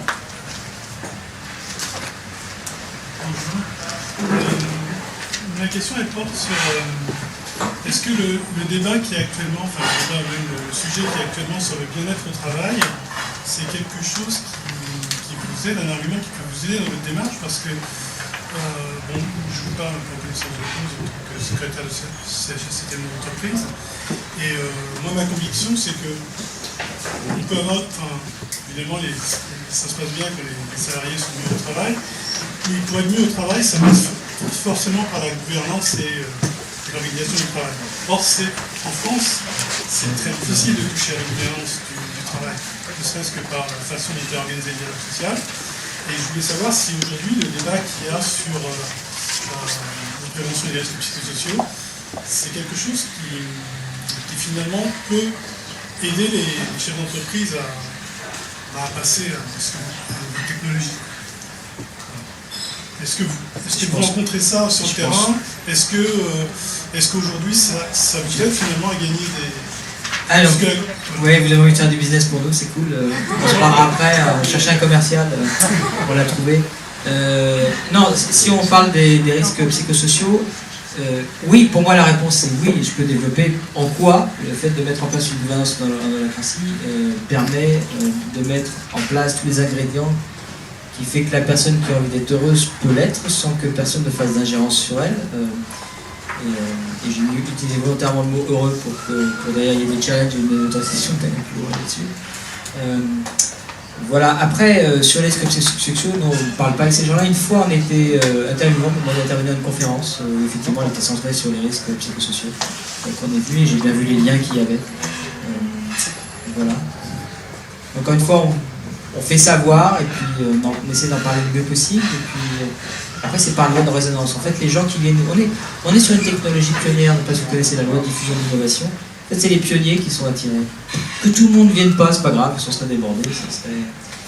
Et en fait, il faut simplement, notre job à nous, c'est juste d'en parler suffisamment clairement pour que par la résonance, ceux qui ont envie d'entendre ça puissent venir. C'est tout. Bonsoir, est-ce que finalement le chemin n'est pas aussi important que les outils de la technologie de la démocratie pour arriver à un changement de conscience, à un changement d'organisation? C'est que ça, merci de le dire, c'est que ça. L'holacratie, c'est... Quand je dis que c'est une technologie, vraiment, mais en fait, c'est une pratique sur des processus. Et tout ce que je vous ai évoqué, enfin, toutes les discussions, les questions d'Emmanuel, c'est quelque chose qui se dessine dans le temps par la pratique. C'est une forme de pratique. Par exemple, si on prend l'agilité, c'est vrai qu'on a tous, enfin moi j'avais une capacité à anticiper l'avenir, à poser plein de questions, à faire des propositions hyper brillantes. Et je vois s'il faut que je me réadapte à quelque chose de beaucoup plus agile, que j'ose prendre des petits pas, même s'ils sont quick and dirty au fur et à mesure. Donc il y a une espèce de déconditionnement de quelque chose pour recouvrir quelque chose que j'avais depuis longtemps, recouvert par d'autres couches. Et c'est la pratique qui fait ça. Tout à fait. Excusez-moi, je voudrais encore une autre question. Est-ce que chez les gens, chez les personnes qui sont en poste dans des organisations, est-ce que leur vie personnelle, est-ce que vous avez du retour sur leur vie personnelle et le changement de vie personnelle? Ça ne fait pas partie de notre job de vérifier, de regarder ça. Maintenant, j'ai des anecdotes. Oui. Un jour, je vais raconter, je ne sais pas si c'est trop longtemps de la perche. Je faisais une présentation dans un grand groupe, comme était l'équipe. Voilà, puis il y avait des gens des RH dans la salle. Et il y avait le DRH et puis il y avait son assistante. Et je parlais des tensions, je suis fasciné par les tensions. C'est quelque chose que je n'ai pas raconté ce soir, mais ce que j'ai observé par mon passé, c'est qu'en fait les tensions ne sont, contrairement à ce qu'on pourrait croire dans les organisations, les tensions ne sont pas des problèmes relationnels ou interpersonnels. Les tensions ne sont que la conséquence d'un trou dans la raquette de l'organisation qui, comme ils n'ont pas été gérés, du coup se traduisent par des conflits interpersonnels. J'ai fait le métier de médiateur pendant des années et là, c'est pas durable ce truc-là. Et à chaque fois que je venais dans les organisations, je rétablissais un climat de communication qui était inimaginable 3 heures plus tôt, et je devais revenir 2 mois plus tard. Et donc j'ai découvert ça. Donc il y avait une femme et je disais ça. Et l'assistante RH, les RH dans les organisations, moi j'appelle ça, bon, pour rigoler, j'appelle ça les aspirateurs à tension. Et dans ce cas particulier de ce groupe, le DRH, bah oui, dès qu'il y a une tension, ça va à l'RH. Et dans ce cas particulier de ce groupe, le DRH était quelqu'un qui était, comme souvent, était un manager qui, en attendant de passer à un autre poste de manager opérationnel, passait par DRH. Il était assez peu là parce qu'il préparait sans doute sa prochaine plateforme. Et puis voilà, il y avait plein de choses à faire. Et du coup, c'est l'assistante RH qui se prenait toutes les tensions. Et le fait de m'entendre, et donc elle n'était pas bien du tout, elle était chez le thérapeute 2-3 fois par semaine depuis 1 an, le fait d'entendre juste ça, elle est venue voir la bateau, elle m'a dit « Ah, vous m'avez libéré ». J'ai compris que les tensions n'étaient pas les miennes. J'ai compris que les tensions que je ressentais dans l'organisation n'étaient pas les miennes, elles ne m'appartenaient pas. Et en fait, j'ai compris que le jour où je mets les pieds dans une organisation, lundi matin quand j'arrive, non seulement j'ai encore les tensions que j'avais pendant le week-end, savoir mon mal de dos, le problème avec mon mec ou je sais pas quoi, mais en plus, je commençais à ressentir, parce que l'être humain est un capteur phénoménal, ressentir les tensions qui étaient les tensions de l'organisation, ce qui prouve qu'une organisation est un être vivant. On ne peut pas taper ouf, mais c'est tellement réel. Et du coup, le fait de processer les tensions, mais elle ne pouvait pas les processer, donc ça la plombait. Je pourrais raconter des histoires comme ça dans l'économie, dans le monde socio-médical, avec le taux d'usure. On mesure le taux d'usure des professionnels dans le reporting. Il ne faut pas me croire. Bonsoir. Un des principaux producteurs d'effets Joule, on l'a évoqué tout à l'heure, sont les querelles d'ego. Est-ce que vous pourriez nous en dire un petit peu plus sur comment l'holacratie gère ça? Alors, l'holacratie, ça c'est encore un des trucs que j'adore, ça. En fait, l'ego, c'est top, parce que plus on a d'ego, plus on va pulser. Là où c'est embêtant, l'ego, donc il ne s'agit pas de tuer l'ego, ça n'a pas de sens, au contraire, il faut en profiter. Là où ça peut être gênant, c'est quand l'ego vient interférer par rapport à la raison d'être de l'organisation. C'est juste là. Et donc, vous me donnez l'occasion de parler d'un processus extrêmement novateur, antinaturel ou contre-intuitif au départ, et qu'il devient par la suite, une fois qu'on a intégré, qui est le processus de gouvernance. Qui est donc un processus de prise de décision avec plusieurs personnes autour de la table. Et la question au moment, donc je passe les détails, mais à un moment donné, on demande si on prend la décision. On ne demande pas aux gens s'ils sont d'accord, on ne demande pas si c'est une belle proposition. On va juste leur poser la question, est-ce que tu vois une raison, je vous tutoie juste pour l'exemple, est-ce que tu vois une raison qui fait que si on adopte cette proposition-là, on vient de créer telle autorité, etc., ça va nous causer du tort ou ça va nous faire régresser? Oui ou non? Et celui qui a... Rien que cette question-là, elle est fabuleuse. Est-ce que tu vois une raison qui fait que si on adopte cette proposition, ça va nous faire régresser ou ça va causer du tort à l'organisation? Si tout le monde dit non, ça ne va pas causer de tort, boum, c'est décidé. Premier pas, comme évoquait Emmanuel tout à l'heure. Maintenant, si vous avez quelqu'un qui est scotché dans son ego, mais du coup il y a de l'attachement. S'il n'y a pas d'attachement, ça va. Mais s'il y a un peu d'attachement émotionnel, on a derrière toute une série de questions, de tests, pour permettre à la personne de se détacher de son ego et de se rendre compte par lui-même que son objection n'est pas valide. Et ça me permet aussi de dire que l'holacratie est quelque chose qui évolue avec le même processus. On en a la version 4.0, c'est aussi pour ça qu'on parle de technologie. Et par exemple, une des raisons pour lesquelles on est passé de la version 3.0 à la version 4.0, c'est qu'on a observé, avec Holacracy One aux US, on a observé qu'il y avait des cas de figure dans lesquels c'était possible de dominer, qu'un être humain puisse dominer le processus du fait de son ego, pas forcément consciemment. Et du coup, on a fait évoluer. Ça, c'est des choses qu'on chasse, qu'on guette pour faire évoluer le dit processus, qui en a profité avec la 4.0. Difficile aujourd'hui, on commence à le pratiquer vraiment souvent, difficile aujourd'hui que quelqu'un arrive à dominer. Probablement qu'il y a encore d'espace, qu'on n'arrive jamais à ramener ça à zéro, mais c'est maintenant la barre est haute. Pour que quelqu'un puisse dominer le processus de gouvernance, la barre est très haute. Et en général, ces personnes-là, on les trouve plutôt à la tête des très grands groupes, et on aime bien faciliter ce genre de réunion. Ça passe bien, ça passe bien. Bonsoir. Moi, j'ai une question pour vous deux. Est-ce qu'à votre connaissance, il y a des sociétés qui se sont constituées dès le départ en holacratie? Et si oui, quel nom porte-t-elle dans le processus d'émergence? La réponse est oui. C'est d'ailleurs plus facile puisqu'il n'y a pas d'inertie. Oui, on a accompagné plusieurs startups. Quel nom porte-t-elle de manière générique? Nom, quelle fonction? Ouais. Vous avez parlé de pionnier. Ouais. Là, on voit bien qu'on attire, il y a une attirance pour les pionniers, puis là, quand on décide de constituer dès le départ, c'est que d'après moi, on est à un autre stade. Est-ce qu'on porte un nom? Je sais pas, je vais parler sous le contrôle de Bernard Marie, mais je pense que ces sociétés, ça s'est fait spontanément. Il y a vraiment eu émergence. C'est après que ça a été théorisé, organisé. Mais je pense qu'il y a plein d'entreprises, justement, en particulier les petites, les start-up, les nouvelles, qui, comme un organisme qui naturellement s'adapte à un nouvel environnement, ont mis en place l'holacratie ou d'autres choses qui sont devenues ou qui deviendront l'holacratie ou des formes parallèles ou dérivées. Du coup, ce que tu viens de dire, Renaud, ça me permet d'ajouter. En fait, je me rends compte, dans les discussions qu'on peut avoir à droite et gauche, il y a des gens souvent qui ont des projets qui freinent parce qu'ils ont entendu les copains, les associations qui ne marchaient pas, etc.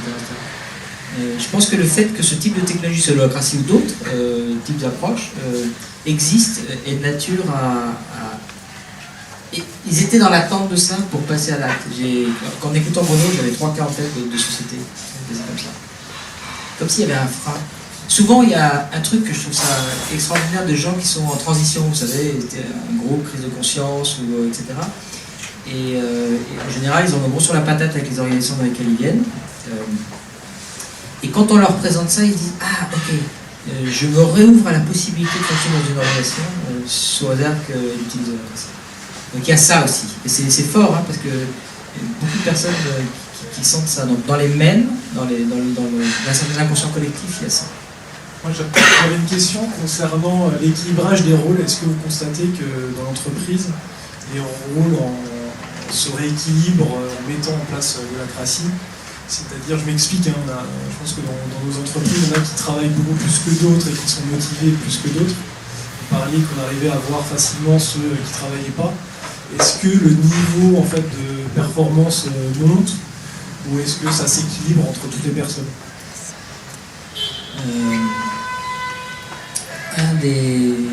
Pour répondre partiellement à votre question, un des trucs assez étonnants et qui est très rapide dans l'implémentation de l'holacratie, c'est ce qu'on appelle le processus de segmentation. Et là, j'ai un cas en tête, je vais prendre un cas concret pour répondre à la question. Une personne qui s'appelle François, et François, ça fait 15 ans qu'il est dans l'organisation. Donc tout le monde sait ce que fait François. Il s'est construit au fil des années des strates qu'on aurait pu appeler sa fiche de poste, et on sait que ce bloc de granit, c'est le job de François. Et tout le monde sait ce qui est chez François ou pas chez François. On met en place l'holacratie. Rapidement, je vous parle de 2e ou 3e réunion de gouvernance. On lance, et ce François, pardon, il est limite burn-out. Il est sur des sujets touchy pour l'organisation. Donc l'organisation, l'entreprise est en jeu de fragilité, parce que s'il fait un burn-out, il n'y a pas beaucoup de monde qui est capable de le remplacer. Voilà le contexte.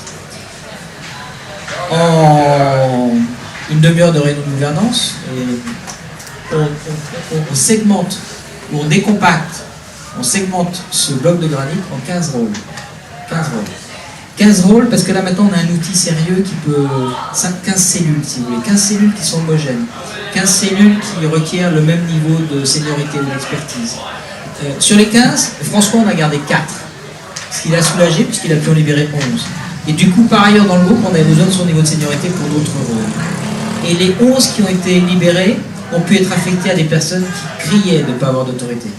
Et donc voilà ce que je peux vous raconter. Ça apparaît en fait ça dans les 3 premiers mois.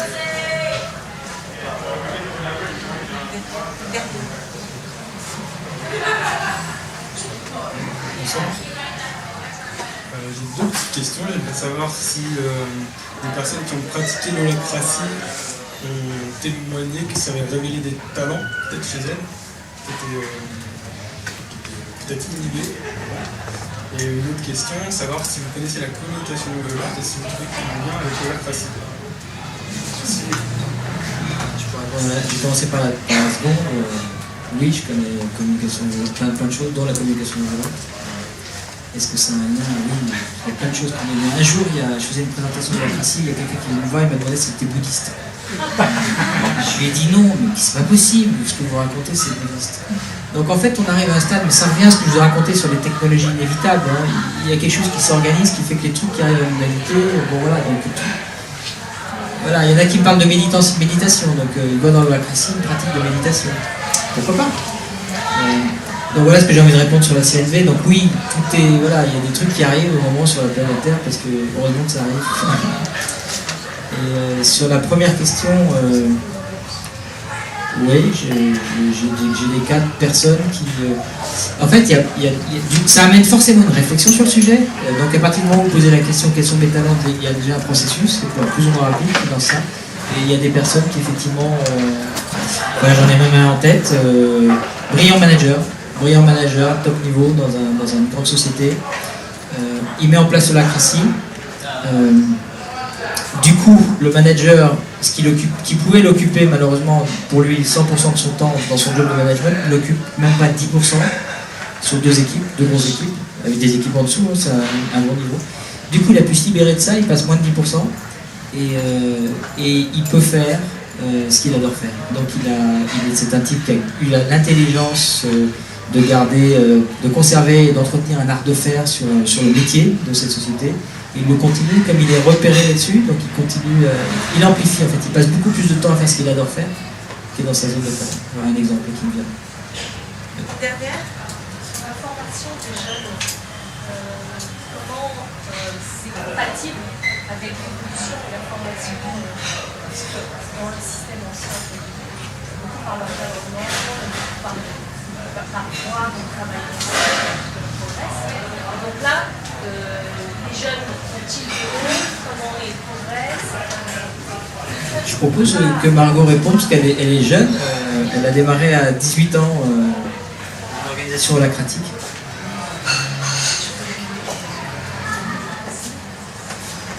Je vais essayer de répondre à votre question et si je ne réponds pas, vous me le direz.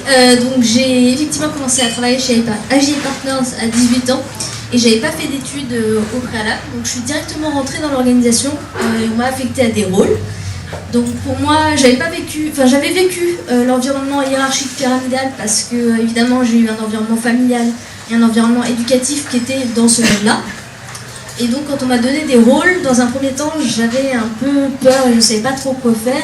Et Bernard Marie, en tant que fondateur, lui n'avait pas forcément peur de me donner des rôles, mais ne me lâchait pas toute l'autorité que je pouvais avoir tant que je ne l'avais pas prise moi-même dans mes rôles. Donc en fait, c'est un processus qui s'est fait petit à petit. Donc je suis rentrée d'abord avec le rôle communication. J'ai commencé à apprendre au fur et à mesure, on a fait une transition du rôle, j'ai commencé à apprendre les différentes choses et j'ai commencé à développer un talent et une expertise dans la communication et à moi-même créer des choses sans forcément en référer à Bernard Marie en tant que fondateur et ex-dirigeant de la société. Et au fur et à mesure que j'étais de plus en plus à l'aise dans ce rôle, en fait, j'ai aussi été affectée à d'autres rôles et j'ai postulé pour d'autres rôles et en fonction de mes talents, de mes zones de talent, ce que je me sentais faire.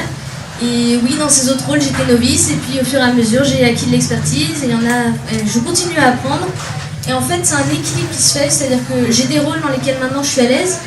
Et pour me mettre un peu en déséquilibre et continuer à progresser et à être dans ma zone de talent et à toujours vouloir apprendre, j'essaie de prendre d'autres rôles qui vont me mettre en déséquilibre et me permettre d'apprendre plus et de progresser encore plus au sein de la société. C'est comment dans des structures énormes avec des variantes de salaire énormes d'un niveau de hiérarchie à l'autre, dans le passage à l'holacratie, j'ai compris que flat c'était pas le bon mot, mais qui ramène quand même quelque chose de tout le monde au même niveau. Comment est-ce qu'on gère cette vous gérez ou comment est-ce que l'expérience vous a amené à constater que les entreprises géraient l'évolution au niveau de ces périodes de façon? Trop tôt pour le dire, on n'a pas l'expérience là-dessus. Et il n'y a pas besoin de traiter ça, il n'y a aucun prérequis avant de partir de l'holacratie. Donc dans les grands groupes, on n'a pas l'expérience. Dans les sociétés, si on prend Zappos, par exemple, je prends Zappos, ils sont en plein dans la réflexion. C'est-à-dire, il y a la première, quand une entreprise met en place l'holacratie, la première étape, c'est qu'est-ce qu'on fait de toutes ces apps, l'évaluation, la rémunération, le recrutement, le licenciement, enfin tous les processus qui sont nécessaires dans toutes les organisations. Et là, c'est un des trucs que j'adore, c'est comment est-ce qu'on les traduit en holacratie. Vous ne pouvez pas faire la traduction bête et méchante. Vous êtes obligé de faire un petit shift parce qu'il y a tellement dans la philosophie engrammée dans l'ADN de l'holacratie, il y a tellement d'autonomie que du coup il y a un petit shift. Et puis après, ce qui se passe dans le temps, les tensions par tension, puis du coup il y a d'autres exemples qui me viennent en tête, c'est cool. Tension par tension, les choses évoluent pas à pas jusqu'à... je vais prendre juste un autre exemple sur l'évaluation plutôt que sur la rémunération, mais la rémunération est toute des questions. Sur l'évaluation, on a un client qui s'est rendu compte qu'il avait un processus d'évaluation de la performance basé sur les fiches job. et fiche de poste. Évidemment avec l'holacratie, donc ça allait bien parce que chacun avait une fiche, c'était à peu près pérenne ce truc-là, peu suivi mais pérenne en tant qu'administration. Et les gens se retrouvent avec plein de rôles et puis ça bouge tout le temps. Donc c'est juste pas possible. Et donc ça crée des tensions. Et pas à pas, ils ont fait des choses pas à pas. Ils n'ont pas cherché à le résoudre one shot, voilà, passer du temps, faire un brainstorm, 3 jours ouverts, et puis de construire le processus du futur. Ça s'est fait pas à pas parce qu'ils étaient incapables de l'imaginer. Ils n'étaient pas encore assez mûrs. Pas à pas, le temps de mûrir. Jusqu'à ce qu'à un moment, c'est popé, et ils se sont rendus compte que sur les 100% de collaborateurs, en réalité, il n'y en a que 20% qui souhaitaient avoir des évaluations, alors qu'ils étaient dans un stress permanent, où la RH poussait les managers, qui étaient donc obligés, avant une certaine échéance, de faire les entretiens d'évaluation de fin d'année, etc., qui étaient en plus complètement mélangés avec les augmentations de salaire. Enfin, vous connaissez ce processus-là, peut-être. Et donc, du coup, ils ont inversé. Ils ont dit, puisqu'il n'y a que 20% qui en veulent, on arrête ce processus du jour au lendemain. Et maintenant, on va offrir à la demande du collaborateur qui en souhaite un processus. Mais cette fois, on va mettre la dose, on va complètement découpler ça de la rémunération, un processus d'évaluation de 460 plus. Voilà le genre de choses qui se passent en fait. C'est comme si, ça rejoint ce que vous disiez tout à l'heure sur le chemin, c'est comme si le mode de pensée s'ouvre, il y a plus d'informations, plus de dimensions qui fait que pas à pas, ça fait mûrir et on arrive à des choses qui n'étaient pas imaginables, parce que cette société n'aurait pas imaginé 6 mois avant, un an avant. Merci Madame Marie, merci Bruno Marion. Alors, petit instant pub plaisir, un apéro vous attend. Pub culture, le livre Un chaos mode d'emploi est à disposition à l'entrée là où vous avez été accueilli à l'accueil, on n'entend plus. Et la BD d'AGI qui explique les grands principes et aussi à la chasse. Merci.